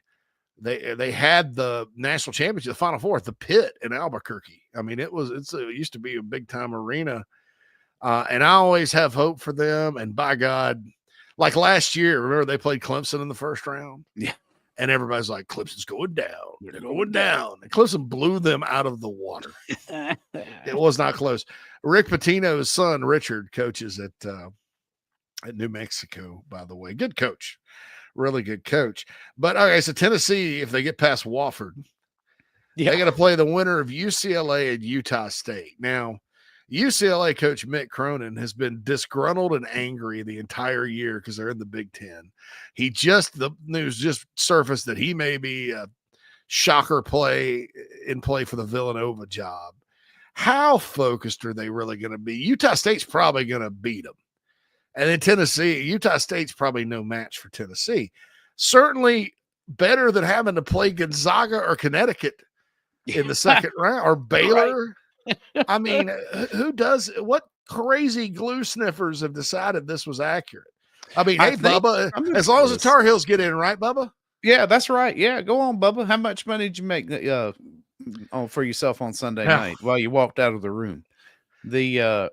Talk about the perfect storm for them. Like, I mean, and I love like conjuring up conspiracy theories, right? And then me too, Alex Jones. Me too. You've got another one here, right? You got another one here where inexplicably to, Tar Heel Nation, Davis gets the extension even before postseason play starts, right? We're sticking with Hubert Davis. And then you got Bubba in the background like, don't worry, guys. I'm going to be able to justify it a little later. So they're a bubble team that find their way into the tournament against a couple of teams who probably should be in over them, who have better resumes and have stronger strength of schedules. And then all of a sudden it comes out that, and we all knew it, academically, it's like, well, the AD, they're probably going to get some sort of bonus for getting their team into the postseason. And then come to find out it's like an entire month's salary for old Mr. Cunningham up there. Yeah. See, that's what I'm saying. They need to get the ADs out. He gets to sit back and he's like, well, look, Hubert made the NCAA tournament, so that was our justification. If you have a direct financial incentive for your school as an AD to make it, you don't need to be on the committee. No, you can't recuse yourself at that point. You should not be involved at all. Right. Because I'm not going to be in the room while they're officially discussed it, but I'm taking everybody out for beers on me. Yeah. I'm buying, everybody hungry? Hey, let's call Hooters and get some wings, That was Ward Manual. That did not look like a tasty spread they had. But look, I mean, yeah, they need to get those guys out. And Bubba didn't, putting them in Dayton too. It's almost like it was just put them in Dayton, please. Please. Yeah. Just put them in the play-in and then let's see. And we'll see. I know. North Carolina, man. I got them advancing. Out of the play-in. If they beat the Aztecs, they play Ole Miss, don't they? Ole Miss, and I got them losing to Ole Miss in Milwaukee. I don't know if they'll lose to Ole Miss again. I know. It's when you're in the tournament, teams get really nervous, and the name on the front of the jersey. Right. I saw Syracuse one year with Jim Boeheim. They were in Dayton. They went all the way to the damn Final Four. Yep. And weren't worth a flip. Probably shouldn't have been in, and then they got hot at the right time. Wouldn't that be something? But yeah, usually here's what's going to happen. Strict not here in our Houston takes. I love it. Yeah, I was about to acknowledge that about the Houston Cougars and John Strickland. But here's what will happen. North Carolina will either lose and everybody will forget about it. There'll be one last round of hurrahs. Oh, they didn't deserve to be in anyway. We told you. And then everybody will forget about it. Or they'll win and everybody will just shut up. Yeah. And they'll win 2 games. Everybody's, they should have been in. That's usually kind of what happens with these things. There is one exception to the 2 seed, and it's my St. John's Red Storm, Phil. I like it. And so they got University of Nebraska, Omaha, which, by the way, and they just go by Omaha now. By the way, they beat LSU in baseball a few weeks ago in Baton Rouge, 5-4. So apparently their basketball team's really good. They play the Johnnies, my team, in the first round. But the winner plays Kansas or Arkansas. So the 3 of the 4 coaches in this sub bracket are Rick Pitino, John Calipari, and Bill Self. I'm sorry. Now, Kansas isn't as good either. And I'll tell you this, what's crazy. I was at a Vanderbilt football game. We were about to go see Patrick Davis, and the wife and I were at a sports bar right there near Vandy. And it was the Kansas Jayhawk watch party. And their fans care about basketball in mid-November. Obviously, most don't. Right.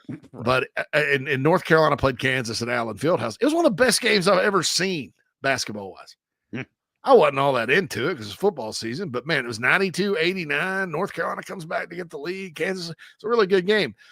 Come to find out, both those teams suck compared to their historical average. Right. Kansas is a 7. But man, oh man, what if Arkansas decides to start playing ball, like with all that talent? And then Patino and Calipari matching up in the second round. That's what I got in the round of 32. Is a Patino Calipari showdown. Assuming they beat Kansas. I mean, right. So that's the one screw job for a 2 seed is like, and it happens to just be my favorite 2 seed, St. John's. Yeah, oh yeah. You got this Omaha team, but then you got to play the winner of Kansas and Arkansas. Right. And you got to wonder, though, how much influence, like, having that glut of SEC teams in this tournament had effect on seeding, matchups, things like that. Yeah. Because so you didn't repeat games that you had just watched last week. Yeah. Until later in it. Like, because I've been hearing a lot of the, some of the national media and things like that talk about basketball, and they were like, that many SEC teams has adjusted the way that we had to seed this tournament, and it's like, oh yeah, and my other thing about this too, JC, is I got this gut feeling, right, that yes, the SEC has been this dominant conference right in the regular season and looks nothing like anything we've ever seen before, but like there's this little thing in the back of my head that's like, don't take too many of them too far in these brackets, because they're living on the edge, some of these teams. Yeah, I mean, so here are the potential SEC on SEC crimes in the second round. If Texas beats Xavier tomorrow night and then beats Illinois, which look, Illinois at a 6 is a gift. They had some bad injuries this year, but they got beat by Duke 110-67. Yeah, it's not necessarily they're very, very inconsistent. But if Texas beats Xavier and upsets Illinois, and then Kentucky beats Troy, Kentucky and Texas. So you have that. Alabama, if Vanderbilt beats St. Mary's and Bama beats Robert Morris, you got Bama Vandy in the second round. I'm looking for more here. Duke and Mississippi State is not over, but there is one over here. Oklahoma, if they win, could face not Auburn, Florida. Florida could play Oklahoma. Auburn does not have one. So there may be one I'm missing. But there's a lot of SEC on SEC action that could take place in the second round.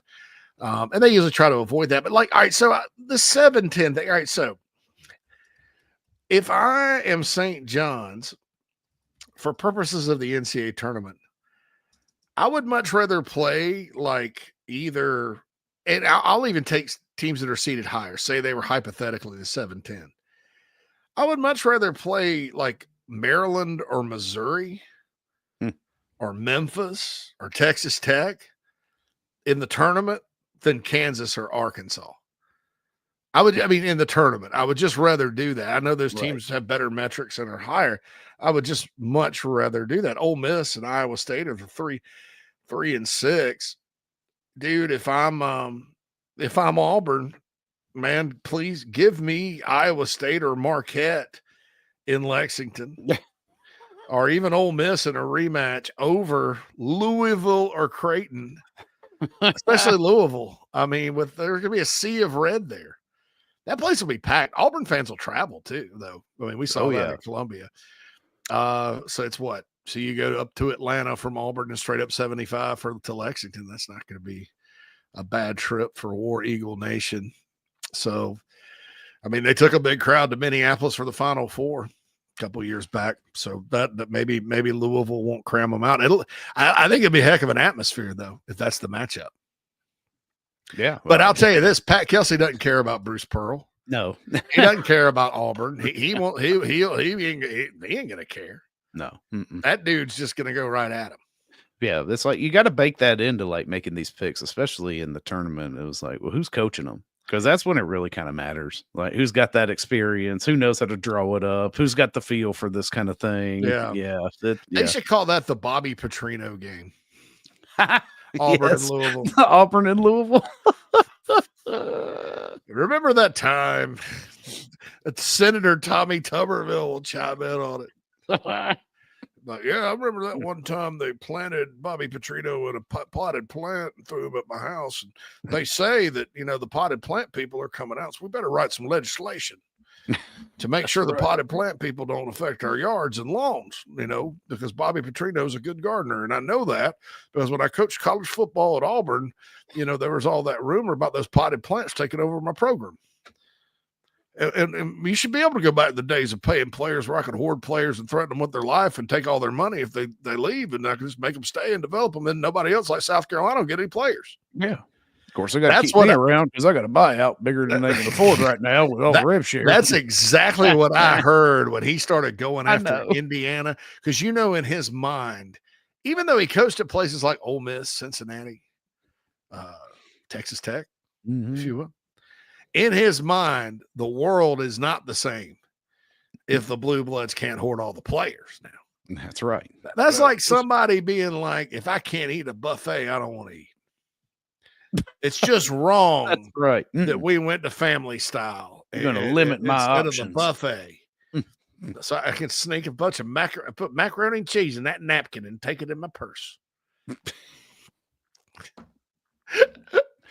My grandmother was notorious for the rolls in the purse, though. Leaving the old country buffet. She'd take a couple of them for later. Nat's parents do that at the Chinese buffet, which we don't. I can't go. If I go to the Chinese buffet, dude, I'm eating lean. It's like at one egg roll, maybe a salad. Go easy. Go easy. I had a bad experience with one time about a while back in Gainesville, Georgia, because I read the health report on it. And it just made me want to throw up. I'm not really a big, even though my wife's Thai and makes great Thai food, I'm not really big into Asian food. I don't like rice very much. Yeah, and that'll turn you off Asian food, though. Yeah, so should be a good one. I'm picking, by the way, who in the Nana Sports chat box mentioned St. John's.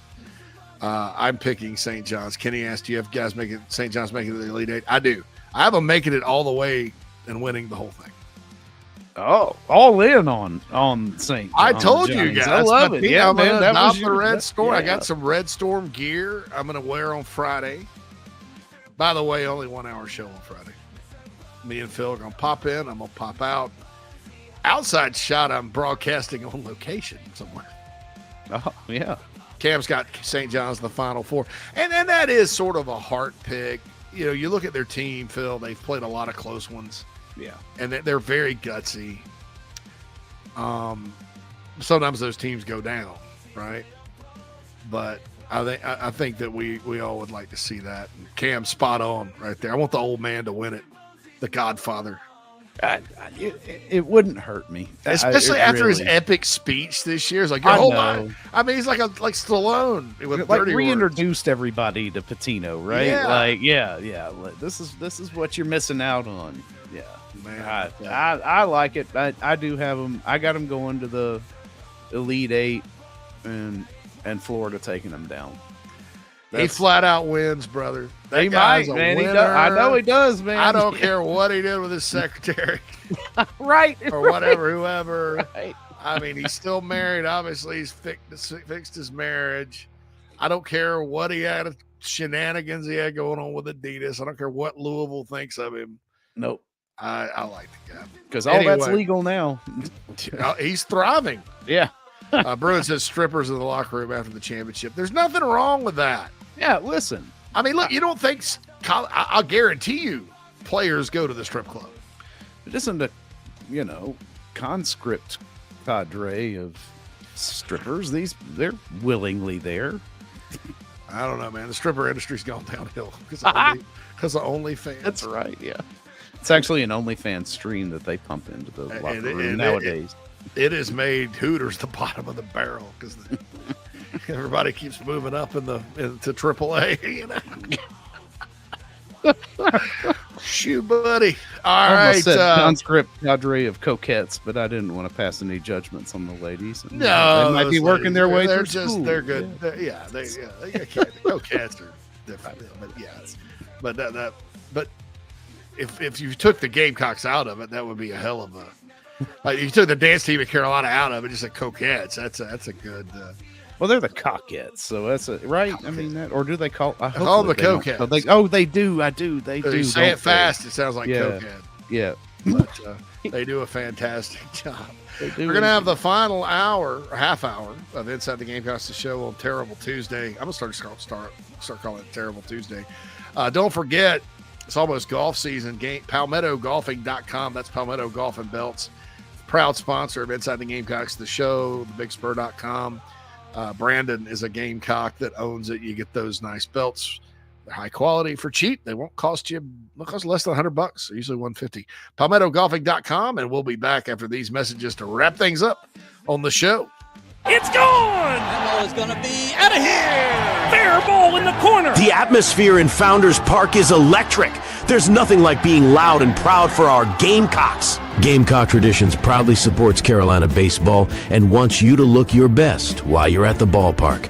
Come see us and choose from the best selection of game hats, hoodies, shirts, and all that entails the baseball logo. From tailgate gear to jewelry and plenty for your kids, Gamecock Traditions is your Gamecock baseball locker room. Don't forget, we have the widest selection for all sports and USC apparel. Come see us in Lexington or in the village at Sandhill, or order online and have it shipped to your doorstep at GamecockTraditions.com.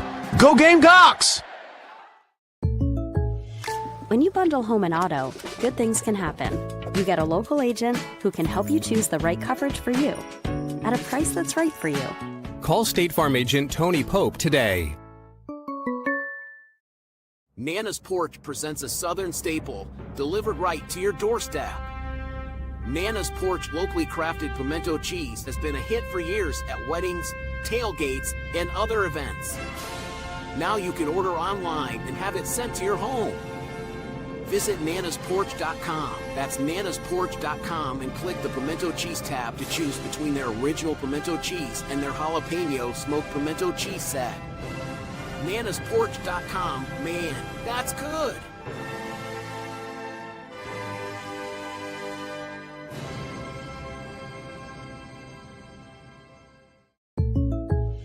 When you bundle home and auto, good things can happen.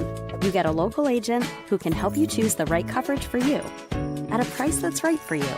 Call State Farm agent Tony Pope today.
Welcome back, everybody. It is Inside the Gamecocks, the show, and we are in our final segment for this terrible Tuesday, as we have now named it.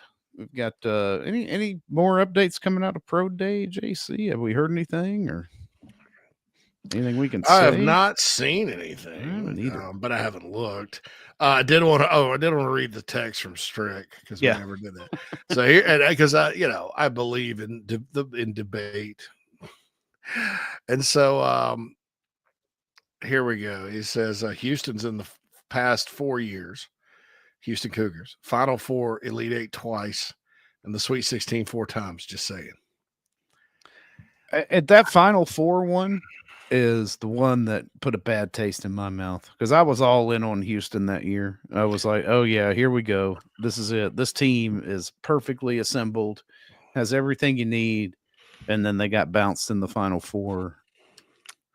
I wonder if it's a style of play to a certain extent because, Virginia under Tony Bennett, it's not identical. Right. But Kelvin Sampson is kind of a work the ball around guy. They were upset prone with because of their style of play. They said Virginia actually lost to a number 16 seed. Yep. Dave Odom's kid beat him when he was at Maryland, Baltimore County. That was the first one. And then Fairleigh Dickerson beat Purdue. But they eventually won it all. Virginia did. Won a national championship. And so you think they're due. And I'm with the people that think, well, maybe it's Houston's year because there's all this SEC talk about how good it is. There's all this ACC talk about how bad it is. The Big 12 as a basketball conference is just fine without Texas and Oklahoma. Right. Those were good programs within that league. But when you replace them with Houston and Cincinnati, and BYU for some reason is great. BYU, they got a commitment from I think the top player in the next class paid him a bunch of money, wants to get him to BYU. They started just whipping people's butt about midway this year, just started killing people.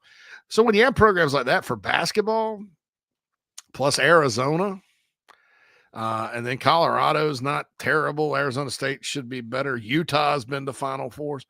You're fine in basketball. It doesn't affect your conference. And so it still means a lot to win the Big 12. I know Kansas is down. But I know you're 7, Eddie. I know you're 7. But it's still and so everybody's talking about conferences. The Big 10, of course, gets there even before they expanded. Their metrics were always good enough to get 9, 10 teams in.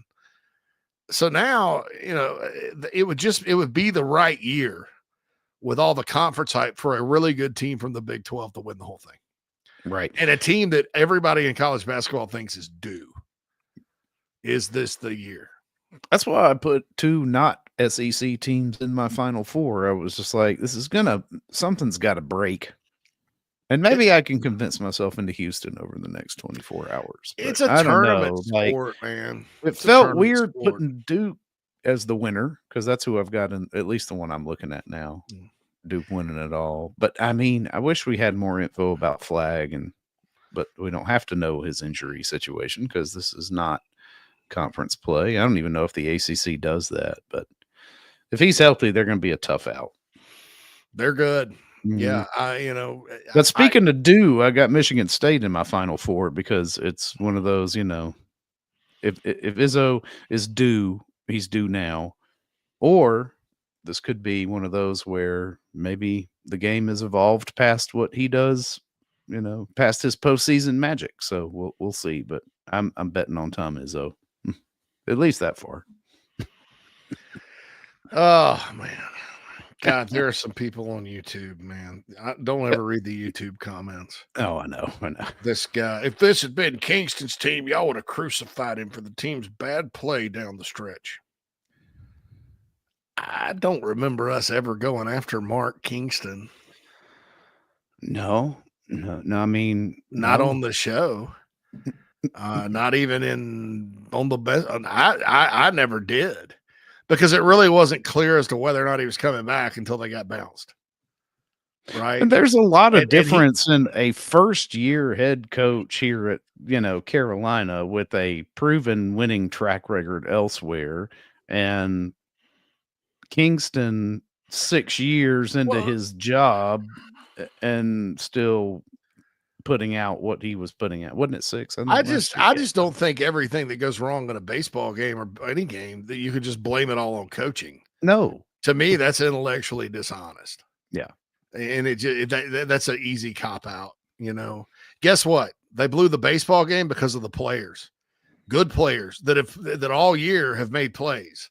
Yeah. Did not make plays at the time they needed to make plays. They choked. It's called choking. Yeah, it's how Has nothing to close do it with is. coaching. Yeah, mental errors, couple Nothing to do physical with coaching. errors. Right, that deep into And- a game. Yeah, and no. Mark Kingston was a frequent guest on this show, and we never want. I mean, we especially would not go after him the third SEC game of the year. Right, Who right. overreacts about that? That's right. It's the first mean, series. I mean, look. Trust me, it was disappointing. I actually yelled. My wife didn't know what I was yelling at. Very frustrating because they had it, and you sit there and think you win that one. So hey, you beat the 12th ranked team in the country, won the first SEC series. All right, here you go. You feel a little bit more confident going into this going into the rest of the stretch. Yeah. Now it's like you're behind the 8 ball, and that's the way it's going to be all year with baseball. But to sit there and say that we would have been all over Kingston if that was the case, that's just not true, man. I was never.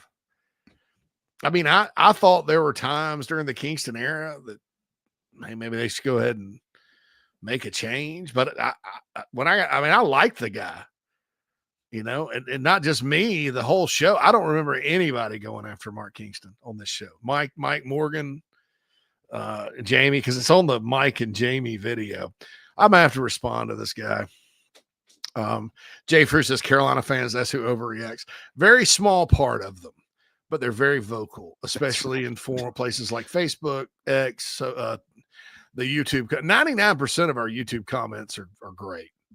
They're fans. A lot of people in the chat box, things like that. Then you get the random, Billy Bob 8675309 with a hit that just pulls things out of thin air. Just because those are the same people that complain because they don't get seconds on rolls at the Texas Roadhouse. I just complained because they had to ask for them. I had to ask for these rolls because they had to ask for them. I mean, Right? Yeah. They come free. So, but Jay Frew, it gets frustrating because that part of the fan base is so vocal. Jay Frew in the Nana's Porch chat box. But yeah, I don't remember ever going after Mark Kingston a lot. I did say at the end, I thought he kind of outsmarted himself making some coaching moves, and he did. I think he would tell you that. Yeah, a lot of pressure with this job. Yeah.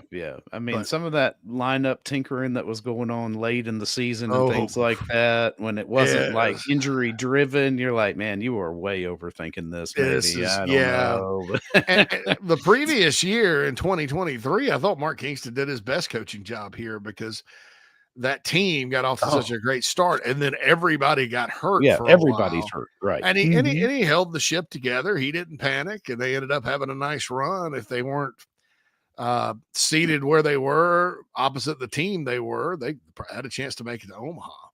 But last year was just unacceptable because it was essentially a lot of the same guys back and some additions, and they didn't do well. But no, I don't.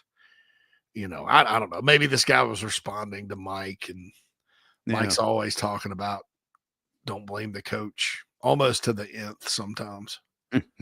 So, well, there's only so much Mike you can do from the dugout during the 9 innings. Mike looks at things from a talent standpoint, like talent, and Mike sees the other schools, and I get it. I think that most of the time, it's either talent or players. Keep in mind, these are college kids screwing up. I mean, not covering the bag the other day when you've been outstanding at second base the whole year. It's just a brain poot, a brain poot with you. And the perfect time to have a terrible lapse like that, just like, and that's, and I said yesterday, I'm concerned about, I share in the general, and that's not because of a coach or any one player. I just share some concern, or the fans not showing up. I have some general concerns for the first time in years about the daggum baseball program here. I've always, I feel a lot like I felt when basketball went through that period with Horn, and then it took Frank a long time to get it going, like 10-year period of stink. I don't know that South Carolina baseball is heading for that. in the new era with rev share and NIL and money, yes, they're going to full scholarships, but I'm just kind of curious as to if Carolina will get back anytime soon. Because that's kind of based on looking at other teams' players. You know? Yeah. Fortunately, the playing field should be a little level, at least from, you're not going to be able to hoard players as well as you could outside of having the, full boat of scholarships and, revenue share. But there again, this rev share thing, you want to be good at three things, right? Like you don't want to divide that pie up too much. Carolina is wanting to be good at 4+ things, right? You got football, obviously, is going to take the thing, but and you want your basketball program to be able to compete in the open market while it's still out there. Baseball here at Carolina, obviously, traditional, kind of power, and then all of a sudden you get women's basketball, who's at the top of the sport, and you got to feed that beast. Yeah, but there's enough to go around. I don't think you're going to see very many schools rob from. I could say rob from Peter to pay Paul, Phil, but more like rob from Peter to pay Pontius Pilate. Yeah, right. Not that these people are. Maybe Pontius Pilate, whoever's an insignificant character in the Bible, let it go there. Because you're not, it's revenue share. So it's based on producing revenue, and there's going to be funds to invest, but the traditional NIL part of it is going to come into play. Baseball next year, man, scholarships are coming online, but it's, I mean, you got Texas A&M paying 2 years ago at least $600,000 for one player. Yeah, shelling out big money. Right? I think most baseball programs are going to be lucky to get that much to fund their whole roster. And there's not a lot you can do about it, assuming that clearinghouse holds, because it's, the NIL stuff now is basically pay for play. The rules are basically set up to where you can do whatever. You have to do something for the money. You have to do something. But if it's taking 5 seconds of sending a tweet, you could pay $2 million for that. No matter what. Yeah. Now it's got to be legit. So maybe it comes back, but I just have a bad feeling. I don't. And that's a feeling, folks. It's not a prediction. It's my worry. It's like me worrying about the special teams. It's not like it isn't something until it is. Yeah, it is until it is. I mean, I watch every game, and I like Paul Maneri quite a bit, and I think he's a good man. I think there's a lot of good people on this team that I pull for. Evan Stone is a guy Whittle and I both have known for a long time. Whittle knows him better than I do. I've met Becker and all those guys. They're all first-class young men. First-class people. I hate saying young men because I feel old. They're all first-class people, and you always want good things to happen to good people, and certainly care about this baseball program, but it's just not I don't know. The new era, I understand what needs to happen in basketball. They need mercenaries. Not just any mercenaries, but mercenaries with the tools to play in what the system Lamont Paris does. Yeah. And a lot of teams run similar systems. A lot of teams do play this style. You should be able to find that given an expanded budget. You need another cycle of the right guys with Coach Yeah, Paris. just Like that, and that's all you need, and then boom, you're competing. Yeah. And to me, he's 1-1 in the portal. A lot of people are like, he can't evaluate talent. Oh my goodness. And I'm like, listen, okay. I don't necessarily think it's evaluating talent. I think it's more evaluating to system, which his system depends on in the moment decisions on a basketball court. And want to. That's hard to evaluate, right? He'll miss again, I promise, but it's hard. It's not like football where if you can run, you can run. and then you coach them up. Basketball, you can coach them up. They look great in practice. They get in the game, they poop their pants, and they don't do what you coach them to do. And there's nothing you can do about it except put them on the bench. It's fast paced. And so, I think realistically, you can't just sit there and go, he can't evaluate talent. Just like, because then you would just dismiss last year, which, by the way, they had less NIL money, almost like no NIL money. And they got BJ Mack, Talon Cooper, and Won't too. And they won 26 games. And the SEC was tougher this year. But still, last year it was still a freaking daggum good league. Yeah. I mean, you had Arkansas kind of take it back. And look, Lamont Paris isn't the first coach in the history of coaching during this era to get a bad group in the portal. Or not a bad group. I don't want to say that, but a group that didn't work out, I look at Eric Musselman last year at Arkansas. There was a lot going on there. Trust me, based on the rumors. And by the way, Dennis Gates, and Eric Musselman left and went to Southern Cal and is turning that program around. He didn't forget how to coach or evaluate basketball players, and Dennis Gates certainly didn't. I mean, the guy that went to Bindington that went to Vandy, he had to recruit a whole new team. Yeah. Wasn't exactly synonymous with Vanderbilt and that guy were not synonymous with winning in college basketball, although he probably should have been because he won 30 games at James Madison the year before. But look what he did in a year. A lot in football, as long as you have like the guys you can count on the roster, like South Carolina did this past year, that a lot of guys that were returning that were good, Phil. You can go knock it out of the park in the portal and change your fortunes. Don't get me wrong. You could change that in a year.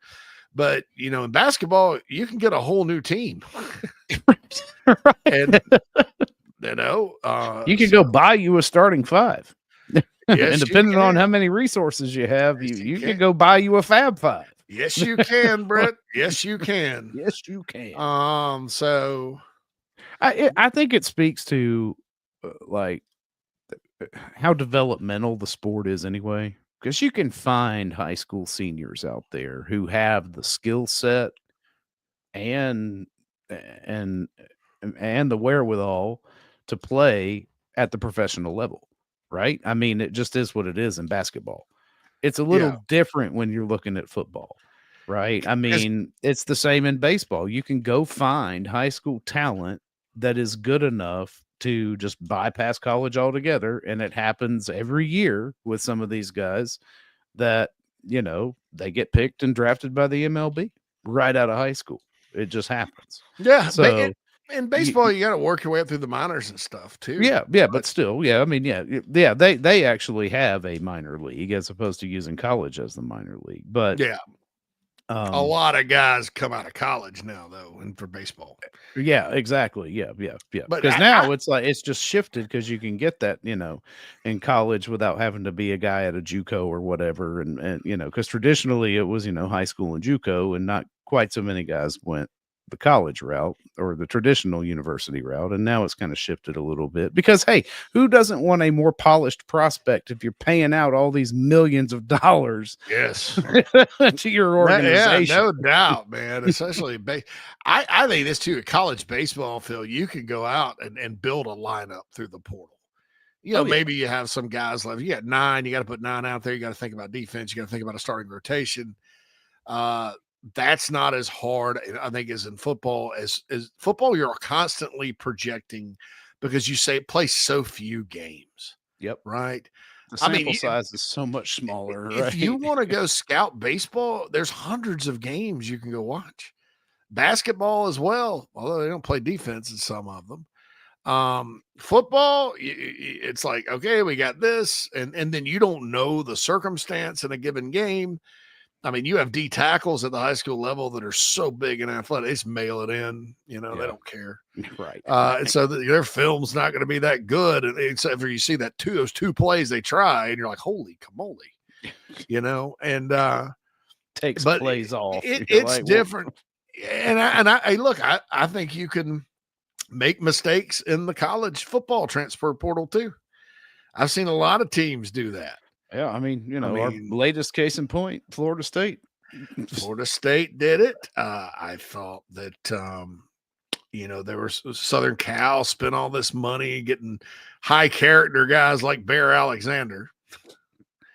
I don't think it served that program well. Ohio State did not go out and buy a team from the portal. They got 4.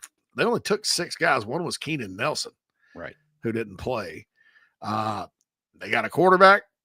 They got a safety that was really good from Alabama, probably the best player on the market last year. There's nobody like Judkins and the safety from Bama that Ohio State got, by the way, in the portal at all this year. There's no Walter Nolan, either. I think there'll be a few good D tackles for Carolina to go through. But and while the floor could be, the basement when it comes to living and dying by the portal, like I think there's a strong argument that's starting to be made that you could be looking at a potential ceiling at Ole Miss as to how the portal can do for you football wise. Like, I don't think you could go out there and even in this time of limitless pay for play money, assemble a roster on a football field who, without retaining guys who have been in the program, is going to be able to compete at the highest levels. The higher the turnover you have, and it speaks directly to that finite number of games, right? Because there's only 12 regular season games, not 40, not 30 conference games plus a 20 something off conference schedule. So it'll be interesting over the next couple of years as the NIL landscape evolves to see how coaches like Lane Kiffin, who make their hay bringing in guys from the portal, what their ceilings actually are. Yeah, I agree with you there. It's going to be interesting to find out. Bruin Nation mentions there needs to be life back in the program. Fans feel like they've been grounded at games. I don't know. I don't know what to believe about the people that have been told to be quiet or whatever. I know that during the weekend there were 2 or 3 guys I just wanted them to shut up. Although I understood, because it was annoying to hear them on the broadcast, but I wouldn't. I didn't really want them to shut up because I know that's probably gotten in Oklahoma's head a bit, So, but it was annoying to listen to, probably because the place was a little bit empty, and so you could hear them. So I get that. But then again, if you're acting a fool and acting inappropriately, which a lot of people do nowadays because they think they're still online, there's no consequences. Right. So I don't know what to believe. Bruin says baseball tickets had gone up. I don't know the price. Jay Frew says loves what Ray did for baseball, but he also hired Muschamp in Kingston. Will Muschamp served his purpose. The program did not go backward, if you think about it, under him. He left it better than he found it. It was time to go. I don't know that he was ever going to win, but he left a good foundation, and he inherited a roster from Steve Spurrier that had 21 guys that could play in the SEC, period, and got to a bowl. At the time, think about the disaster that would have happened had you hired Lincoln Riley. Look at what Lincoln Riley's doing now that he doesn't have a program that he inherited. Carolina may have been the worst defense in the history of the SEC that first year. But I agree it was time to make a move on Muschamp. Don't get me wrong, but I understand why Ray hired him. I really won't understand Kingston. I think that was a case of the interview going better than the actual coaching tenure. And I know by the end he was ready to make a change. So there's that. And then Frew says Kingston acted like he was better than the program or carried himself that way. Yeah, that was kind of that was him. I can tell you for a fact he didn't. I mean, he loved being at Carolina. But you have to get to know him to understand that. So I get where you're coming from, and I understand that perception. So anyway, it's time to go, isn't it? Yeah, man. All right, 2 o'clock. Gamecocks first pitch tonight at Segra Park. I still like when it was on the campus of the Bull Street Mental Hospital. You're right, yes. And it was called Spirit Communications Park. And you looked up at Spirit Communications Park, and you look, there's these old buildings that look haunted in the background. I don't know what it looks like now. No, I know. Oh, man. It used to, when we used to go drive when I was a kid from Myrtle Beach to Spartanburg, Spartanburg to Myrtle Beach, sometimes we'd go 378 and go through downtown Columbia. Oh, right. And every time we passed that, my dad would be like, there's the loony bin. And I'd look over, and I was scared as a kid of that place, of Bull Street. It was like my grandmother's like, you better be careful. You go end up on Bull Street. Yeah, you go end up on Bull South Street. Carolina thing. You go end up on Bull Street. But I've heard it's turned into a pretty nice spot now. So enjoy the night over there. Pull the Gamecocks through. No offense, Chad Holbrook. Like I said, that's a little awkward for all of us. But Chad Holbrook, of course, is the host of Chin Music on the Chief Sports Network, but he's got a job to do, and so does Paul Maneri tonight. Also, NCAA basketball, the first 4. I believe that the Tar Heels play tonight. They're playing tonight. They get the first real game. I mean, Alabama State and St. Francis play before. St. Francis mascot is terrifying. On the Chief Sports Net Instagram page, you will find a picture of him. Oh, I haven't he's seen that yet. number 2 to Purdue, Pete. Jay Frew says he's a proud third base heckler. Man, yeah. I'd bring that back too as a thing. Like I would put a section in there, right? Like these are where the third base hecklers sit, and I would make it a thing. Right behind the visitor dugout, man. That's the perfect place to do it. Yeah. Listen, everybody hates the Vandy Whistler when they're losing, but everybody at Vandy loves them when they're winning. Yeah. That dude, whatever the hecklers were the other day, I was like, my God. But I think, like I said, that's a function of nobody else. It echoes off those seats. Yeah, you get to hear it more because there aren't near as many live bodies in the seats, which I get it. But what do you? The environment is part of the experience, and it is also part of what attracts players to come. So you can't just sit there and bitch and moan on the internet saying that you hate how baseball sucks, even though it's not even, it's right at halfway through the season, if that. Only one conference series being played, and just don't show up. I mean, why would you waste your money on season tickets like that? And if you are wasting them, just call me up and I can come to some games. I just got to plan ahead a little bit, but I'll be happy to sit in your empty seat 3 rows back, behind the plate. You don't see no pepper signs anymore on baseball. Right? No pepper. Anyway, just thought I'd throw that in there. All right, Phil. Don't forget, Ernie.com. Fill out your bracket. You have till Thursday. The brackets don't include the play-in games. But certainly appreciate everybody that's signed up so far. Don't forget, select South Carolina Gamecocks as your favorite team. You can win $5,000. Tomorrow night, the late night Gamecock show. Also, I believe there's a Tailgate Talks dropping tomorrow. So check it all out on the Chief Sports app. Phil, take us out of here.